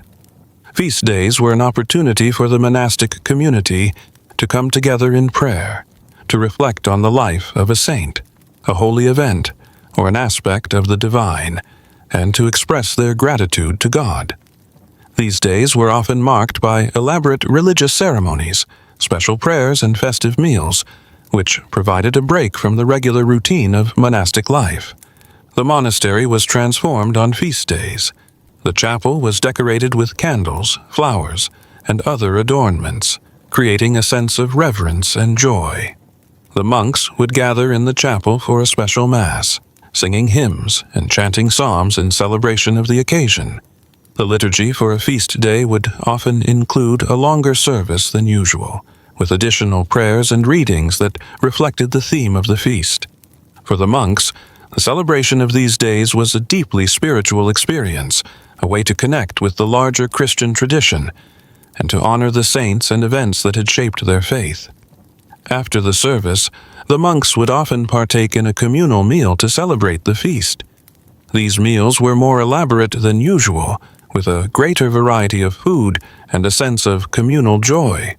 The monks would eat together in silence, as was their custom, but the feast provided an opportunity to share in the bounty of God's gifts. These meals were a reminder of the abundance of God's grace, and the monks used them as an opportunity to express their gratitude for all they had received. In some cases, special treats such as wine or sweet pastries were served, adding to the sense of celebration. Feast days were also a time for reflection and renewal. The prayers and rituals surrounding the feast day helped the monks refocus on their spiritual journey, deepening their relationship with God. The celebration of saints and holy events was an opportunity for the monks to reflect on the examples set by these figures and to strive to emulate their holiness and devotion. Feast days were not just times of celebration, they were times of spiritual growth, a chance for the monks to renew their commitment to their vows and to reflect on the divine presence in their lives. Through the celebration of feast days, the monks were reminded of the larger Christian community and the eternal significance of their spiritual mission. These days reinforced the sense of unity within the monastery and the broader church, helping the monks to connect with the saints and the sacred history of Christianity. Obedience is one of the core tenets of monastic life, a vow that monks take seriously in their commitment to the monastic community. The vow of obedience is not merely about following the instructions of others, but about submitting one's will to the greater purpose of spiritual growth and service to God. It requires the monk to place his trust in the guidance of the abbot and the community, recognizing that the collective wisdom and authority of the monastic order is a reflection of divine guidance. Obedience in the monastery is not about blind submission, but is rooted in love and humility. The abbot, as the head of the community, is entrusted with making decisions that will guide the monastery, ensuring that the monks remain focused on their spiritual development. The monk's obedience is a form of surrender to this authority, a way of submitting to God's will as expressed through the leadership of the abbot and the monastic rule. In obeying the abbot, the monk does not lose his individuality or personal will, but instead finds greater freedom in surrendering to a higher purpose. The discipline of obedience is most clearly seen in the daily routine of the monastery. The monks are expected to follow a structured schedule, participating in regular prayers, work, and study. Each monk has specific duties assigned to him, whether it is in the scriptorium, the garden, or the kitchen. These tasks, while varying in nature, all contribute to the smooth functioning of the monastery and its mission. The monk's willingness to carry out his duties, no matter how small or challenging, is an expression of his obedience and his devotion to God. Obedience also extends to the way monks interact with one another. The rule of Saint Benedict teaches that monks must be respectful and considerate of each other, submitting their own desires for the good of the community. This means that monks must be willing to listen to one another, offer support, and work together in harmony. Conflicts are resolved not through individual will, but through a shared commitment to the common good and to God's will. The discipline of obedience creates a sense of unity within the monastery, fostering a spirit of collaboration, peace, and mutual respect. The vow of obedience is not an easy one to take. It requires humility, self-discipline, and trust. The monk must learn to set aside his personal desires, fears, and ambitions in order to follow the monastic rule and the will of the abbot. This can be challenging, especially when faced with difficult tasks or situations that challenge the monk's patience or understanding. However, it is through this discipline of obedience that the monk grows spiritually, learning to surrender his ego and find greater peace in living according to God's will. In the life of a monk, obedience is not a limitation, but a form of liberation. It is through obedience that the monk is able to focus his life on serving God and the community, aligning his actions with a greater divine purpose. It is through this disciplined surrender to God's will that the monk achieves true freedom, a freedom rooted in humility, peace, and devotion. Monasteries played a crucial role in the development and stability of medieval society, both spiritually and practically. During the medieval period, monasteries were not only religious centers, but also intellectual hubs, agricultural centers, and charitable institutions. The monks' work and service went far beyond their own spiritual lives. They were active contributors to the fabric of society, helping to shape the cultural, economic, and intellectual landscape of Europe. One of the most important roles of monasteries in medieval society was in education. Monasteries were the primary centers of learning and literacy during the early Middle Ages, as few people outside of the clergy could read or write. Monks transcribed books, including the Bible, and preserved knowledge from ancient civilizations. They also produced manuscripts that contributed to the intellectual culture of Europe. The monastic library, filled with texts from the classical world and religious writings, became the foundation for the future development of universities and scholarly institutions. Monks were often the only ones who could read and write, and they shared their knowledge by teaching others, both within the monastery and in the surrounding communities. Monasteries were also essential to the economic stability of medieval society. Many monasteries were self-sufficient, relying on agriculture, livestock, and trade to support their communities. Monks were skilled farmers, gardeners, and craftsmen, producing everything from food and drink to textiles and books. The land owned by monasteries was often fertile and productive, and the monks' agricultural practices helped to ensure that they had the resources they needed to live.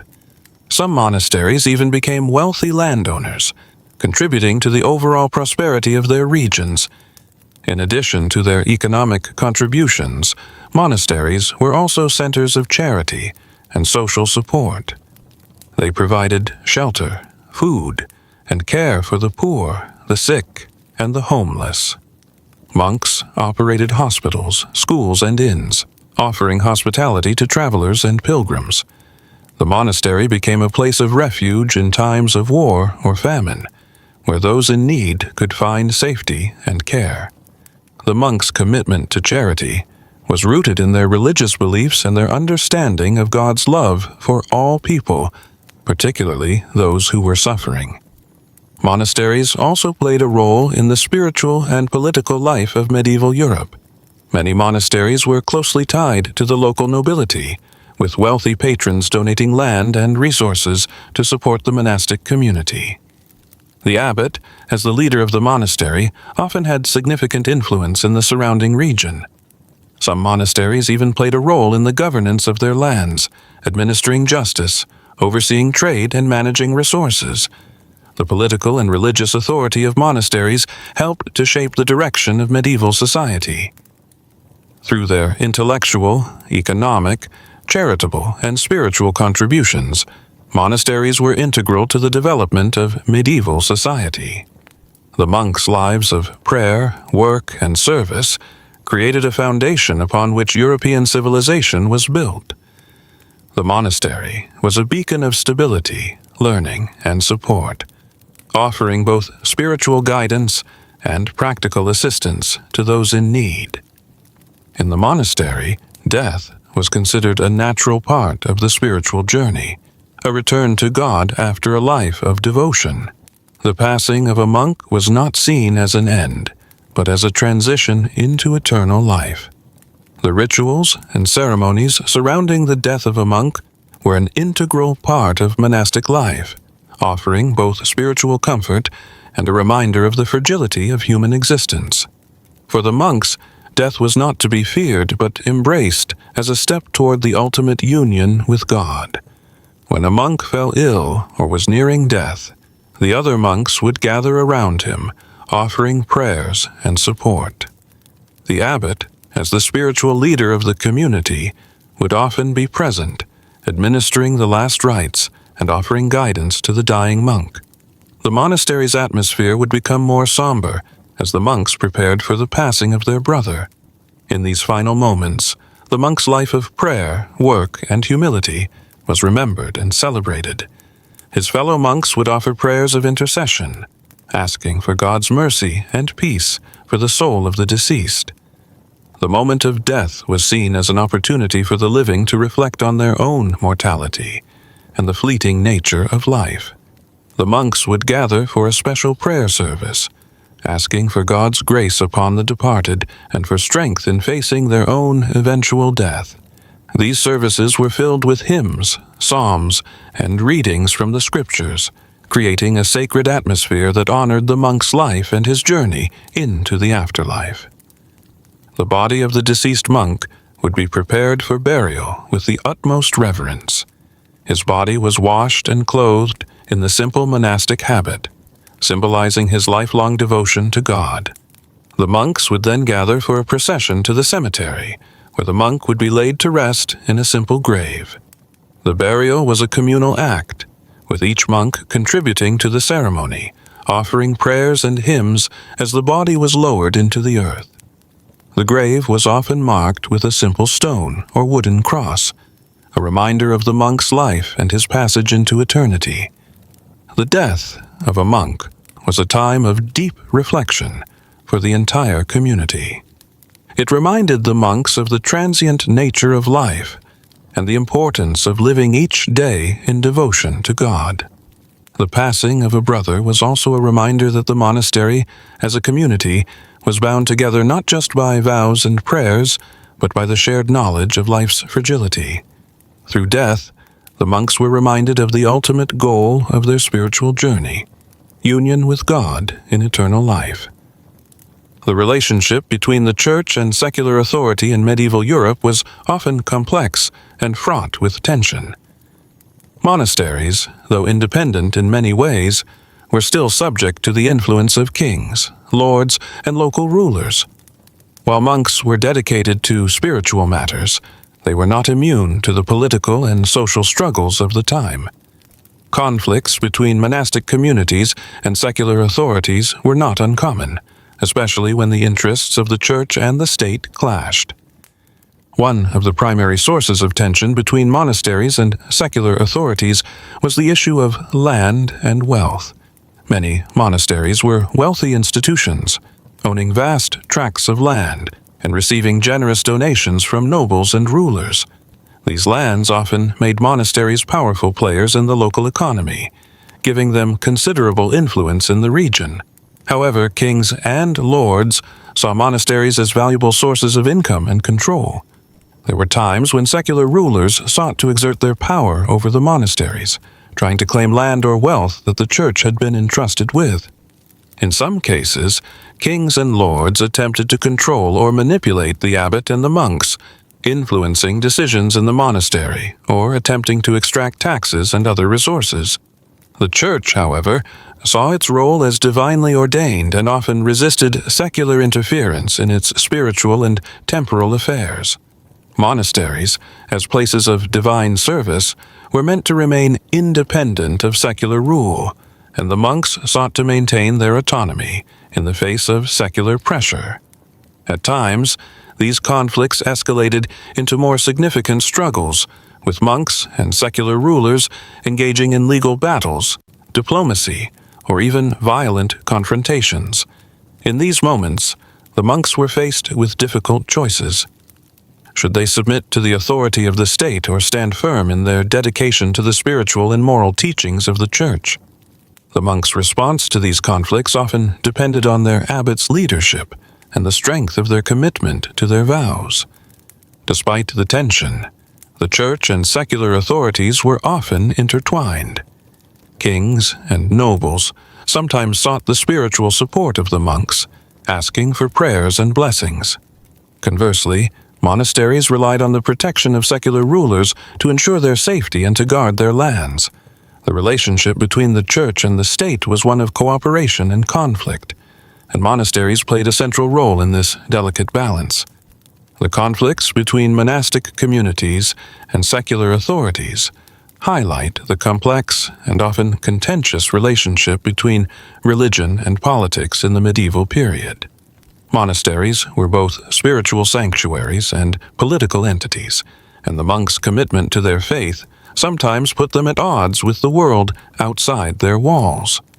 Monasteries, throughout the medieval period, were not only places of prayer and contemplation, but also centers of health and healing. Monks, who dedicated their lives to service and devotion, often extended their care to the sick and needy, using the resources available to them within the monastery to provide medical assistance. At a time when medical knowledge was rudimentary and hospitals were few, monasteries became crucial centers for the care of the ill, offering both physical and spiritual healing. Many monasteries had infirmaries, where monks were trained in the use of herbs and other natural remedies. These infirmaries were equipped to treat a range of ailments, from common illnesses like fevers and coughs to more serious conditions such as broken bones or wounds. The monks used the plants they grew in their gardens, herbs like lavender, rosemary, and thyme, along with other natural treatments such as poultices, salves, and teas. Monasteries often had a wealth of medical knowledge passed down through generations, with monks learning from ancient texts and their own experiences to improve their healing practices. However, healing in the monastery was not just about physical care. It was a holistic approach to health that included spiritual and emotional support. Monks understood that true healing involved not only the body, but also the soul. The sick were often cared for with compassion, and the monks would offer prayers for their recovery, believing that divine intervention was as important as any medicinal treatment. Prayer, alongside herbal remedies, was part of the monks' healing regimen, and the focus was on providing comfort, peace, and spiritual guidance to the suffering. Monasteries also served as sanctuaries during times of plague or famine. When disease or disaster struck, the monks would open their doors to those who needed help. Many monasteries became makeshift hospitals, offering shelter, food, and medical care to the sick, the poor, and the afflicted. The monks' commitment to charity and service made them a vital resource in times of crisis, as they cared not only for the physical needs of the suffering, but also offered spiritual solace and hope. Through their work in health and healing, the monks played an important role in the preservation of life and the alleviation of suffering. Their deep commitment to caring for others was a reflection of their belief in the sacredness of every life, and their actions were a testament to their faith and devotion. The healing work carried out in monasteries also contributed to the broader medical knowledge of the time, as many monks took notes on their treatments and passed down valuable knowledge to future generations. The monastery's role as a center of health and healing was not only about the care of the body, but also about the healing of the spirit.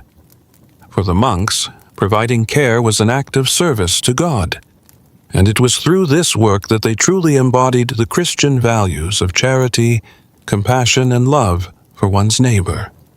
Monasticism was not only about prayer and spiritual discipline, but also about the creation of beauty through art. Monasteries became centers of artistic production, where monks created sacred works of art that reflected their devotion to God. These works of art were not only for the decoration of the monastery, but were also intended to inspire contemplation and worship. The most famous form of monastic art was the creation of religious icons, illuminated manuscripts, and intricate decorations for churches and chapels. The monks' artistic work was deeply intertwined with their spiritual life. In the creation of religious icons, paintings or carvings of saints, Christ, and the Virgin Mary, the monks believed they were creating windows to the divine. The process of creating an icon was seen as a form of prayer, where the monk meditated deeply on the subject of the icon, seeking to bring spiritual truth to life through color, form, and symbol. Each icon was carefully crafted, with precise attention to detail, and the monks would spend hours in contemplation while painting, believing that their work brought them closer to God. In addition to icons, monks were also known for their illuminated manuscripts, beautifully decorated books that contained sacred texts, prayers, and scriptures. These manuscripts were painstakingly copied by hand, with intricate designs and vibrant colors added to the margins and initial letters. Illuminated manuscripts were not just practical tools for study and prayer. They were works of art that displayed the monks' devotion and skill. The illumination of the manuscripts was a way for the monks to honor the Word of God, and the beauty of the text was meant to reflect the divine beauty of the Scriptures. The creation of religious artwork was not limited to paintings and manuscripts. Monks also created intricate carvings, sculptures, and stained glass windows for churches and chapels. These artworks, like the icons and manuscripts, were designed to inspire awe and reverence. The beauty of the artwork was seen as a reflection of God's glory, and the monks believed that through the creation of art, they could express their devotion and draw others into a deeper relationship with the divine. Art was a central part of the monastic experience, serving both as a form of personal devotion and as a means of spiritual communication. For the monks, the act of creating art was a way to embody their faith, using their skills to honor God and enhance the beauty of the world around them. Their artwork continues to be a testament to their devotion and a reflection of the deep spiritual life that defined the monastic community. Saint Benedict, often regarded as the father of Western monasticism, made profound contributions to the structure and organization of monastic life through the establishment of the Benedictine rule. His reforms were revolutionary, setting out clear guidelines for how monks should live, pray, and work. His rule became the foundation for monastic communities across Europe, offering a balanced and structured approach to monasticism that emphasized discipline, prayer, and community life. Saint Benedict's influence on monasticism cannot be overstated, as his rule became the standard by which most monasteries were governed for centuries. Before Saint Benedict's reforms, monastic life was often marked by extreme asceticism and individualism. Many early monastic communities were isolated, with little regard for a common structure or shared way of life. Saint Benedict sought to bring order to this chaotic system by creating a set of practical guidelines that would help monks live in harmony with one another, while remaining focused on their spiritual duties. His rule was designed not to be burdensome, but to provide a clear framework for living a balanced life of prayer, work, and contemplation. One of the key aspects of Saint Benedict's reforms was the emphasis on balance. He understood that a monk's life should not be solely focused on prayer or on work. Rather, both should be integrated into a harmonious daily rhythm. The rule prescribed specific times for communal prayer, the divine office, individual prayer, study, work, and rest, ensuring that no one aspect of the monk's life dominated over the others. By creating this balance, Saint Benedict allowed the monks to pursue spiritual growth while also attending to the practical needs of the community. Another significant reform introduced by Saint Benedict was the idea of community life. He believed that monks should live together in close-knit communities, bound by mutual respect, shared duties, and a commitment to the monastic way of life.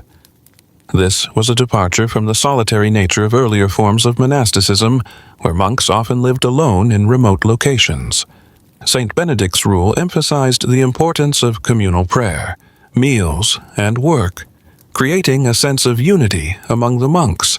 It was through this community life that monks were able to support one another spiritually, emotionally, and practically, helping each other to grow in faith and devotion. Saint Benedict also placed great importance on the role of the abbot, the spiritual leader of the community. The abbot was seen as a father figure, responsible for guiding the monks and ensuring that the rule was followed. However, the abbot was not a tyrant. He was expected to lead by example, with humility and wisdom. This was in contrast to some earlier monastic systems, where leaders wielded their authority harshly. Saint Benedict's emphasis on the abbot's pastoral role helped foster a sense of love and respect within the monastic community.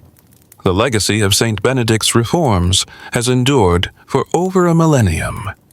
His rule provided a blueprint for monastic life that not only helped to preserve the Christian faith through turbulent times, but also fostered intellectual, cultural, and spiritual growth. The Benedictine order became one of the most influential religious institutions in medieval Europe, with its monasteries serving as centers of learning, charity, and spiritual guidance. Saint Benedict's vision of monasticism continues to inspire and shape the lives of monks and nuns around the world. The rule of Saint Benedict is the spiritual and practical guide that governs the life of Benedictine monks. Written by Saint Benedict in the 6th century, it is a document that seeks to harmonize the life of prayer, work, and study, offering a balanced approach to monastic living. The rule remains one of the most enduring legacies of early monasticism, providing a framework for monastic communities that has stood the test of time. It was not just a set of rules, but a guide to living a life of faith, discipline, and community in a way that nurtured both the individual monk and the collective monastic body. Saint Benedict's rule is divided into 73 chapters, each dealing with different aspects of monastic life, from the vows of poverty, chastity, and obedience to the proper conduct of the monks during daily tasks. The rule emphasizes the importance of communal living, where all monks share in the same duties and responsibilities, working together to create a harmonious and disciplined community.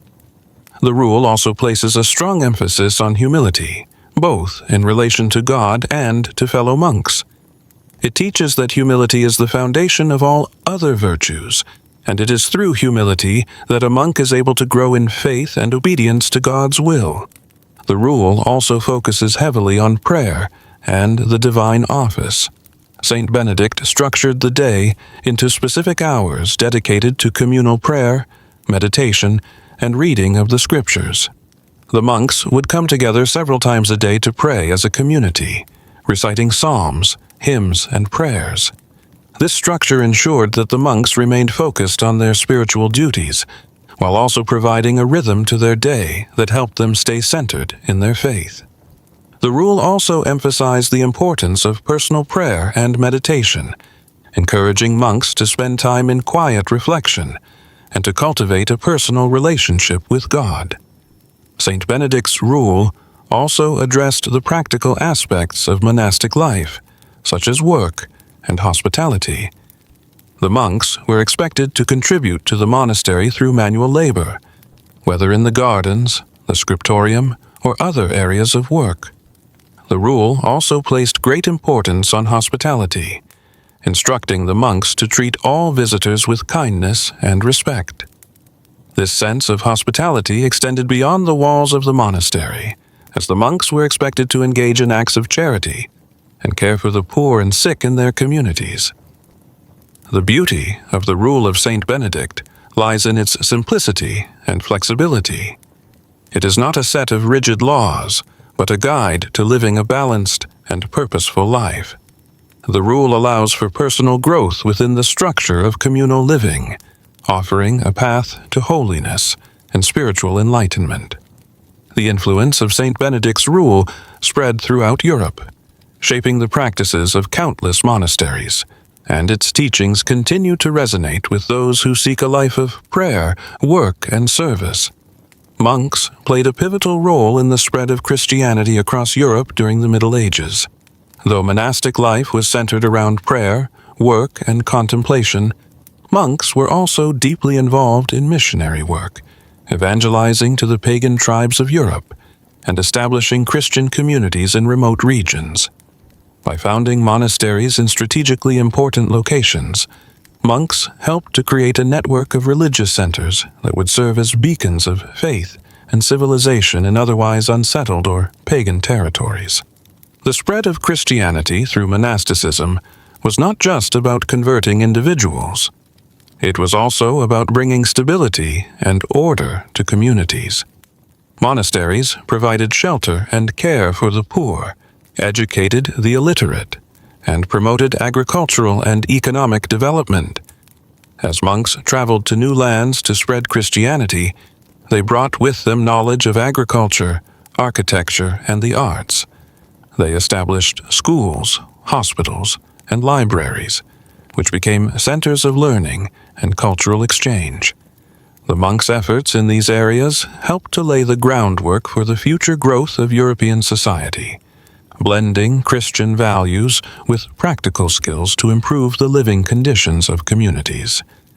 Monks like St. Patrick, who brought Christianity to Ireland, and St. Boniface, who evangelized among the Germanic tribes, are examples of the far-reaching influence of monasticism in the Christianization of Europe. These monks not only preached the gospel, but also worked to integrate Christian teachings with local customs, making the faith more accessible to non-Christians. By building monasteries on the outskirts of pagan lands, monks created safe spaces where people could hear the word of God and experience the Christian faith in action. The missionary work of monks was often challenging and dangerous. Monks ventured into territories where they were met with suspicion, hostility, and sometimes even violence. Yet, their faith and dedication to the gospel led them to persevere, often suffering great hardships in their efforts to convert the masses. The founding of monasteries in newly Christianized areas helped to solidify the faith, creating centers of worship, education, and charity that could nurture Christian communities for generations to come. The monasteries not only played a role in spreading Christianity, but also became symbols of Christ's presence in the world. Their walls, filled with prayer, labor, and devotion, became sacred spaces where new converts could experience the love and care of God. The work of monks in spreading Christianity was an enduring legacy that shaped the religious landscape of Europe for centuries to come. Monasteries were not only places of spiritual retreat, but also served as sanctuaries during times of war, unrest, or persecution. During periods of political instability or conflict, the monastery was often seen as a safe haven, offering refuge to those fleeing violence or seeking protection. The monastery's isolated location, often on the outskirts of towns or in remote regions, made it an ideal place for people to seek asylum. The monks, who had taken vows of peace and service, were committed to offering shelter to those in need, regardless of their social status or background. In times of war, monasteries provided a physical and spiritual refuge for civilians, travelers, and even soldiers. The peaceful environment of the monastery, with its emphasis on prayer and contemplation, was a stark contrast to the chaos and destruction of the battlefield. Within the walls of the monastery, people found not only safety from physical harm, but also a sense of spiritual peace and solace. The monks offered prayers for the souls of those affected by war, helping to heal the emotional and spiritual wounds caused by conflict. Monasteries also played a role in providing a sense of continuity and stability during times of societal upheaval. When kingdoms fell or governments were overthrown, the monastery remained a steady institution rooted in faith and tradition. The monks continued their daily routines of prayer, work, and service, offering a model of resilience and steadfastness in the face of adversity. The sanctuary provided by the monastery was not only physical but symbolic, representing the enduring power of faith in the Church in times of crisis. The monastery's role as a sanctuary extended to those persecuted for their faith. In times of religious intolerance or repression, monasteries became safe places for those seeking refuge from persecution. Whether it was the heretics, political dissidents, or those fleeing the wrath of kings, the monks opened their doors to those who needed protection. The idea of the monastery as a sanctuary was deeply ingrained in the monastic way of life, and it reinforced the monks' commitment to charity, compassion, and hospitality. In this way, monasteries became islands of peace in a turbulent world, offering refuge not just to the body, but to the soul as well. Through their role as sanctuaries, monasteries fulfilled their mission to be places of healing, safety, and spiritual renewal for all who sought their shelter. The cloister was an integral part of every monastery, a physical and symbolic space that represented the separation from the outside world and the dedication of the monks to a life of contemplation and devotion. It was the heart of monastic life, where the monks lived, worked, and prayed in seclusion, free from distractions. The cloister was a peaceful and sacred area, often built as an enclosed courtyard surrounded by a covered walkway, where monks could move freely, but always within the boundaries of the monastic community. The cloister was not only a place of physical separation from the secular world, but also a spiritual space, representing the monk's commitment to renouncing worldly distractions and focusing entirely on his spiritual life. Within the cloister, monks could carry out their daily routines, praying, studying, working, but always within a framework of silence, prayer, and contemplation. It was here that the monks would often take their daily walks, reflect on their faith, and find moments of quiet solitude to reconnect with God. The design of the cloister itself was meant to foster reflection and spiritual growth. Its peaceful surroundings, often lush gardens, flowing fountains, and carefully tended plants, provided a calming environment where monks could meditate, reflect on the scriptures, or engage in quiet contemplation. The layout of the cloister was typically symmetrical and orderly, reflecting the harmony and balance that the monks sought in their own lives. The gardens often included flowers, herbs, and medicinal plants, which were cared for by the monks as part of their daily work, symbolizing both their spiritual and practical commitment to the monastery. The cloister also served as a communal space, where monks could interact with one another, although this interaction was always governed by the rules of silence and respect. The communal nature of the cloister reinforced the sense of brotherhood and unity within the monastery. It was here that the monks would share in their daily work, whether it was in the garden, the scriptorium, or other tasks around the monastery. Despite the silence, the cloister was a place of deep connection, where the monks worked together toward a shared spiritual goal. Beyond its spiritual significance, the cloister also had a practical role.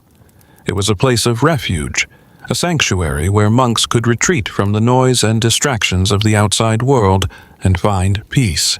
In times of war, political unrest, or plague, the cloister provided safety and security. It was within the cloistered walls that the monks could maintain the sacred rhythm of prayer and work, even in the face of external turmoil. The cloister, therefore, served as both a symbol of spiritual dedication and a physical space that protected the monk's way of life. The cloister was a central aspect of monastic life, offering a space for both personal and communal reflection, a place where the monk could grow in his relationship with God, work in service of the community, and live in accordance with the monastic vows.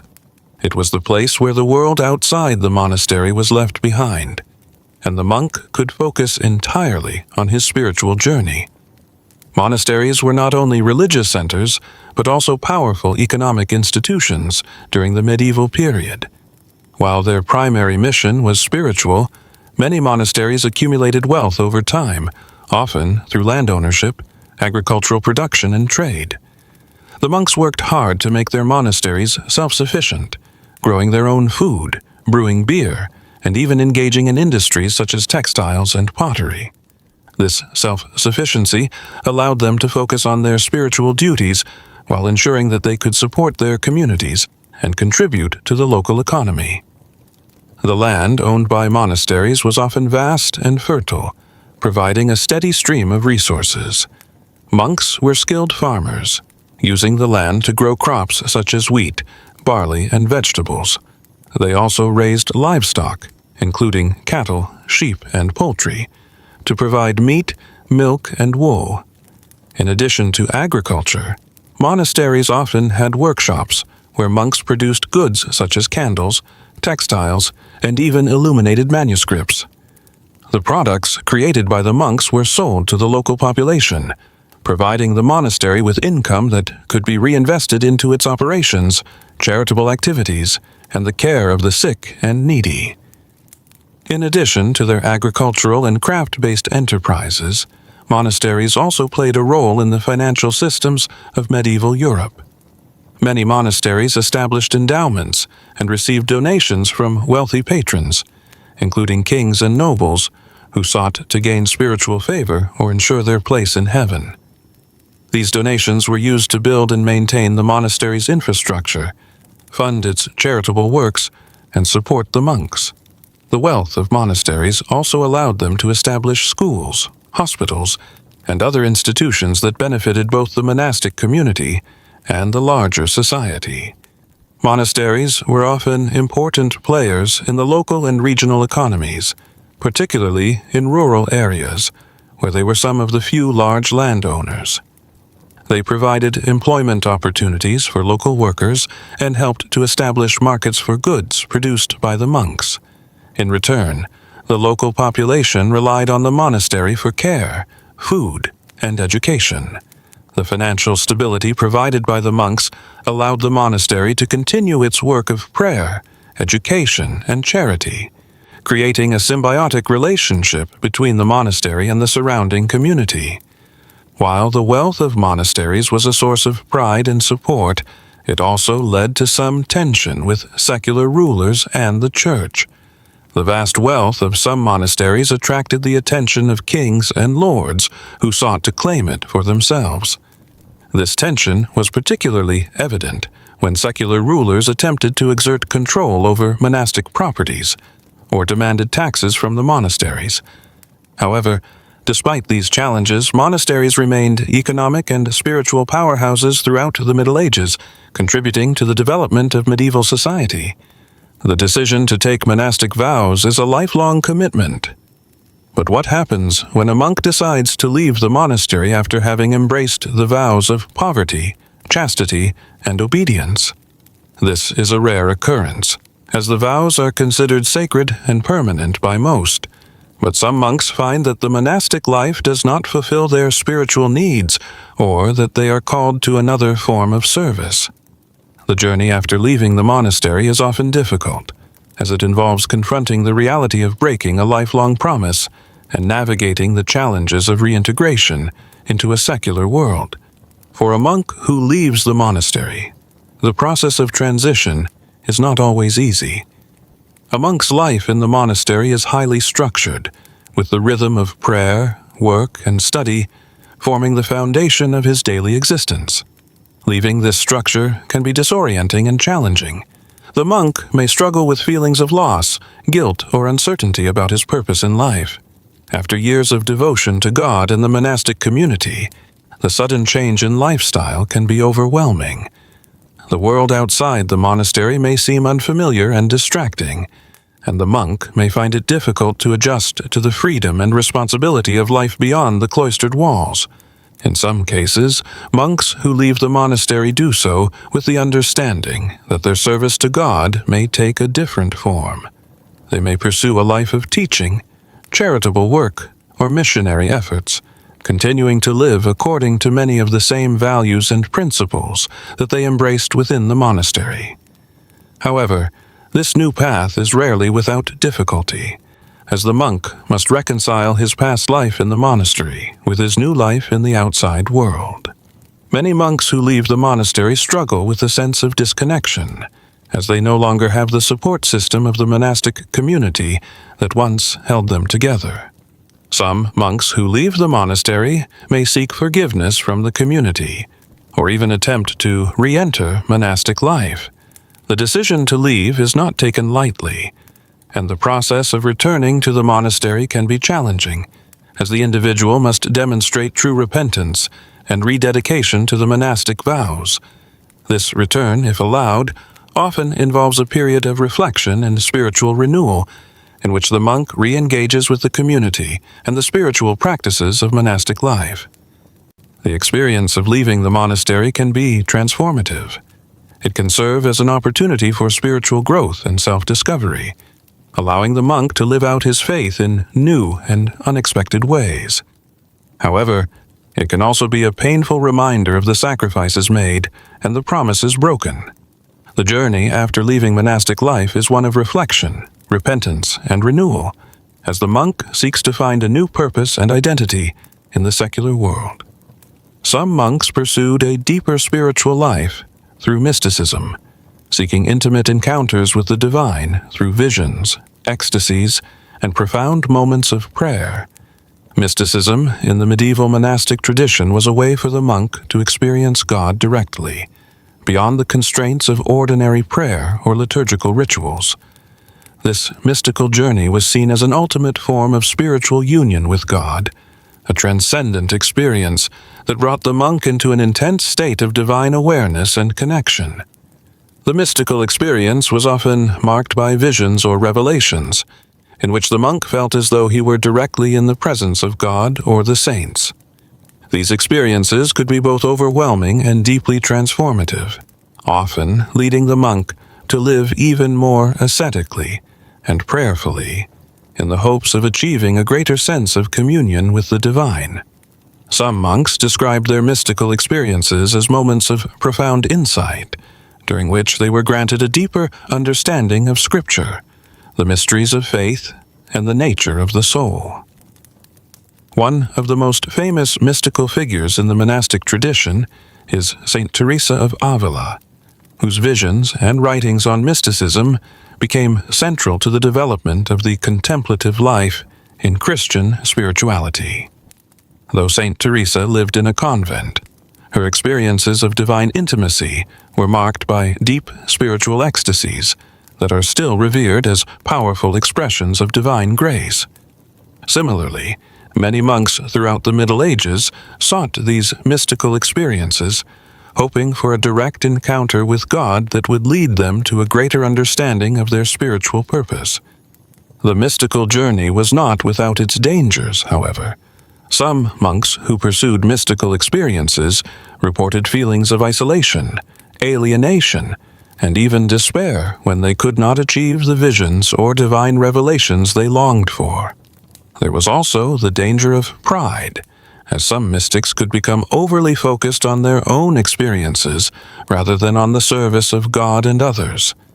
The balance between humility and spiritual ambition was a delicate one, and many monks found that the pursuit of mystical experiences required a careful, disciplined approach to prayer, meditation, and contemplation. For those who experienced mystical moments, these encounters often deepened their devotion to God and transformed their lives. These monks became spiritual guides, offering insights and counsel to others who sought to follow the same path. Mysticism, while a rare and extraordinary form of spiritual expression, became an important part of the monastic tradition, influencing not only the lives of the monks themselves, but also the broader Christian understanding of the soul's union with the divine. Monasteries were the primary centers of knowledge and learning throughout the medieval period, and their libraries played a crucial role in preserving the intellectual heritage of Europe. At a time when the majority of the population was illiterate, the monks were among the few who could read and write, and they took on the monumental task of preserving ancient texts, both religious and secular. The monastery's library was a sanctuary of knowledge, where manuscripts were carefully copied, stored, and safeguarded for future generations. Monks in the scriptorium spent countless hours transcribing texts, meticulously copying books that were often written by hand. This was no small feat, as many manuscripts were fragile and required great skill and attention to detail to ensure their preservation. The monks copied religious texts such as the Bible, liturgical works, and theological treatises, but they also preserved the works of classical philosophers, historians, and scientists. Ancient Greek and Roman texts, often lost to the outside world, were preserved in the monastery libraries and later passed on to scholars during the Renaissance. In addition to religious texts, monasteries often housed libraries that contained works on various subjects, including medicine, astronomy, and mathematics. These libraries became centers of intellectual activity, where monks studied and discussed philosophy, science, and theology. The monks' role in preserving knowledge went beyond simply copying texts. They were also engaged in the process of interpretation and commentary. Many monks wrote their own theological works or produced scholarly texts that helped to shape Christian thought. The monastic library was also a place of learning. Monks would study the texts in their libraries, using them as sources for their spiritual and intellectual growth. The library served as an important educational tool for the monks, and many monasteries offered training to novices, teaching them to read and write, so they could participate in the work of copying and preserving knowledge. The monks' intellectual pursuits were not only directed toward religious matters, but also contributed to the broader academic world, laying the groundwork for the universities that would later emerge in Europe. The preservation of knowledge in the monastery library was not just a practical task, but a sacred duty. The monks believed that through their work in preserving ancient texts, they were ensuring that the wisdom of the past would continue to enlighten future generations. The monastery's library was a symbol of the enduring importance of knowledge and learning in the Christian faith. It was through the library that the intellectual legacy of the classical world was preserved and integrated into the Christian tradition. The medieval Crusades, a series of religious wars initiated by the Catholic Church during the Middle Ages, had a profound impact on the monastic communities in Europe. Monks were not only spiritual leaders, but also active participants in these military campaigns, offering both spiritual and practical support to the crusading armies. The role of the monks during the Crusades was multifaceted, as they served as chaplains, healers, and, in some cases, warriors. The monastic orders, such as the Knights Templar, the Hospitallers, and the Cistercians, played a crucial role in the Crusades. These orders were formed with the dual purpose of serving the Church and protecting Christian pilgrims traveling to the Holy Land. The Knights Templar, for example, became a military order dedicated to defending Christian territories in the Levant. They were highly trained warriors who fought alongside other crusaders and protected Christian pilgrims from attacks. Despite their military involvement, the Templars remained monks, taking vows of poverty, chastity, and obedience, and their actions were motivated by their deep religious convictions. Monks in the Crusades also provided vital support in non-combatant roles. Many monks served as chaplains, offering spiritual guidance and administering sacraments to the soldiers. They conducted religious services before battles, offered prayers for the souls of those who died, and gave comfort to the wounded. Their presence on the battlefield was a reminder to the Crusaders of the spiritual significance of their mission. Monks were also instrumental in providing medical care, using their knowledge of herbal remedies and natural healing techniques to tend to the wounded. The Crusades, however, were not without controversy, and many monks wrestled with the moral implications of participating in these wars. While the Crusades were presented as a righteous cause to reclaim Christian lands, they were also marked by violence, political maneuvering, and the persecution of non-Christians. Some monks questioned whether the use of force and bloodshed could truly align with the teachings of Christ. The complexities of the Crusades created tension within the monastic community, and not all monks supported the wars.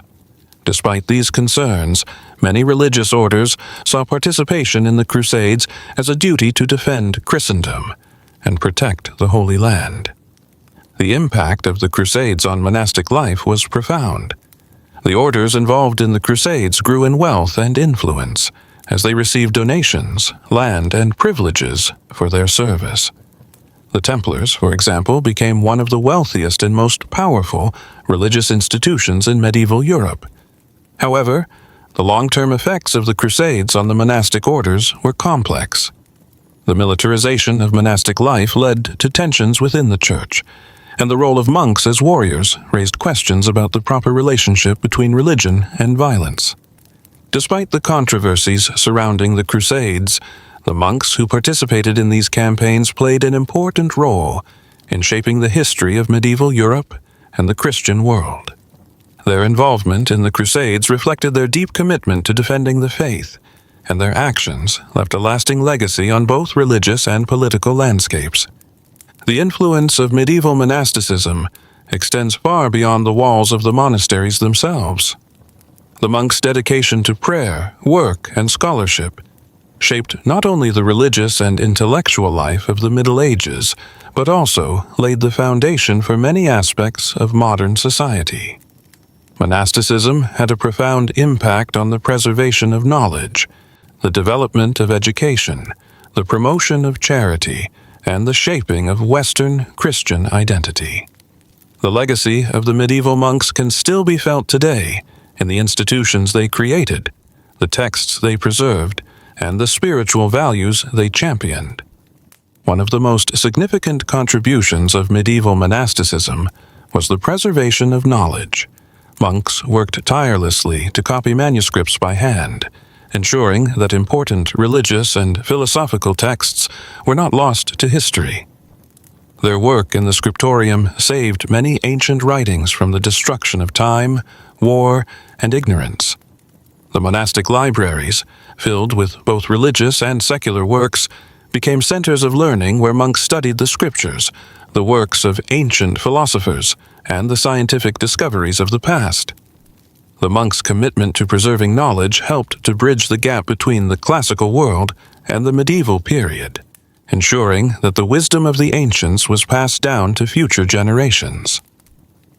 Monasteries also played a central role in the development of education. Monks were among the few literate individuals in medieval society, and they dedicated much of their time to teaching and learning. Many monasteries established schools to educate the local population, particularly the children of the nobility, in the arts, sciences, and theology.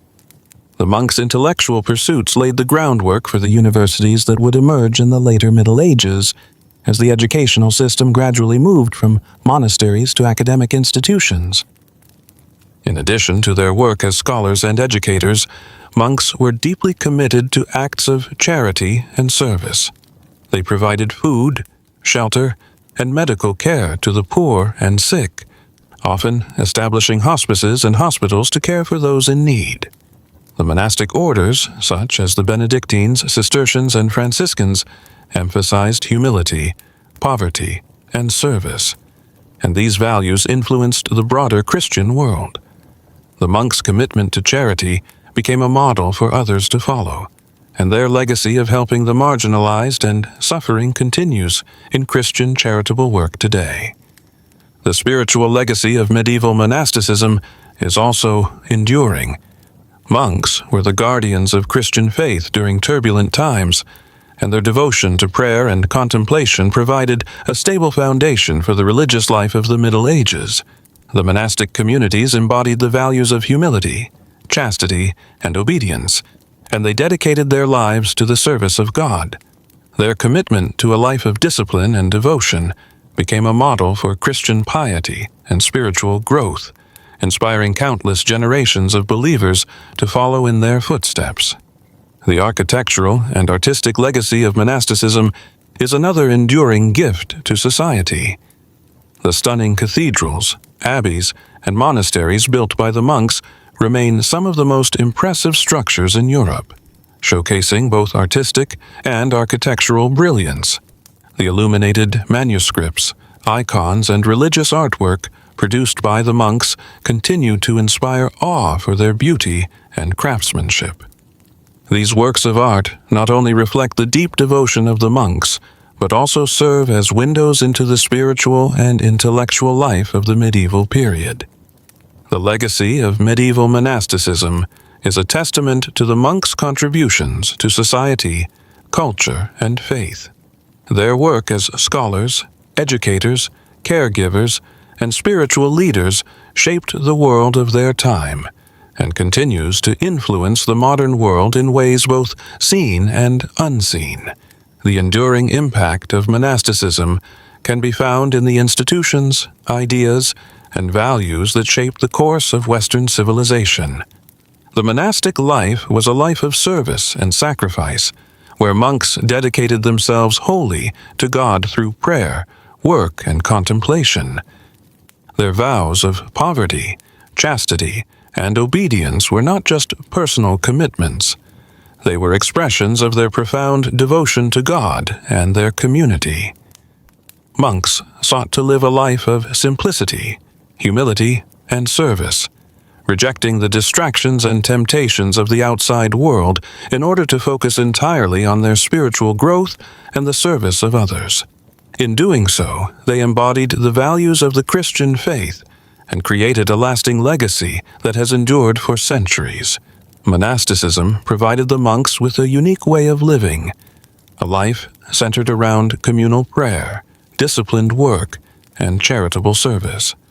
The strict routines and regimens of monastic life may have seemed harsh, but they were seen as a means of achieving spiritual purity and closeness to God. Through their daily practices, monks sought to rid themselves of worldly desires and attachments, focusing their hearts and minds on the divine. Their commitment to a life of service was expressed in their care for the poor, the sick, and the needy, and in their efforts to preserve and spread knowledge through their scholarship and teachings. The sacrifices made by monks were significant. They gave up personal wealth, familial ties, and any chance of worldly recognition or fame. Their lives were centered around the monastic community, where they lived according to the rule and followed the guidance of the abbot. The work of the monastery, from transcribing manuscripts to tending gardens, was all seen as part of their service to God and to the community. These sacrifices were not viewed as burdens, but as acts of love and devotion, where every task, no matter how mundane, was an opportunity to glorify God. The legacy of the monastic life is one of spiritual dedication, intellectual achievement, and compassionate service. The monks who lived in the Middle Ages were not just religious figures. They were pioneers of education, culture, and social welfare. Their contributions to the preservation of knowledge, the development of Western Christianity, and the improvement of society have had an enduring impact that still resonates today. Through their lives of service and sacrifice, the monks left behind a rich legacy of faith, learning, and charity that continues to inspire and shape the world. The life of a monk was one of profound devotion, marked by both hardship and grace. It was a life of service to God and to others, dedicated to prayer, work, and the pursuit of holiness. The sacrifices made by the monks were not in vain. They laid the foundation for a legacy of faith, learning, and service that has shaped the course of history and continues to inspire people around the world.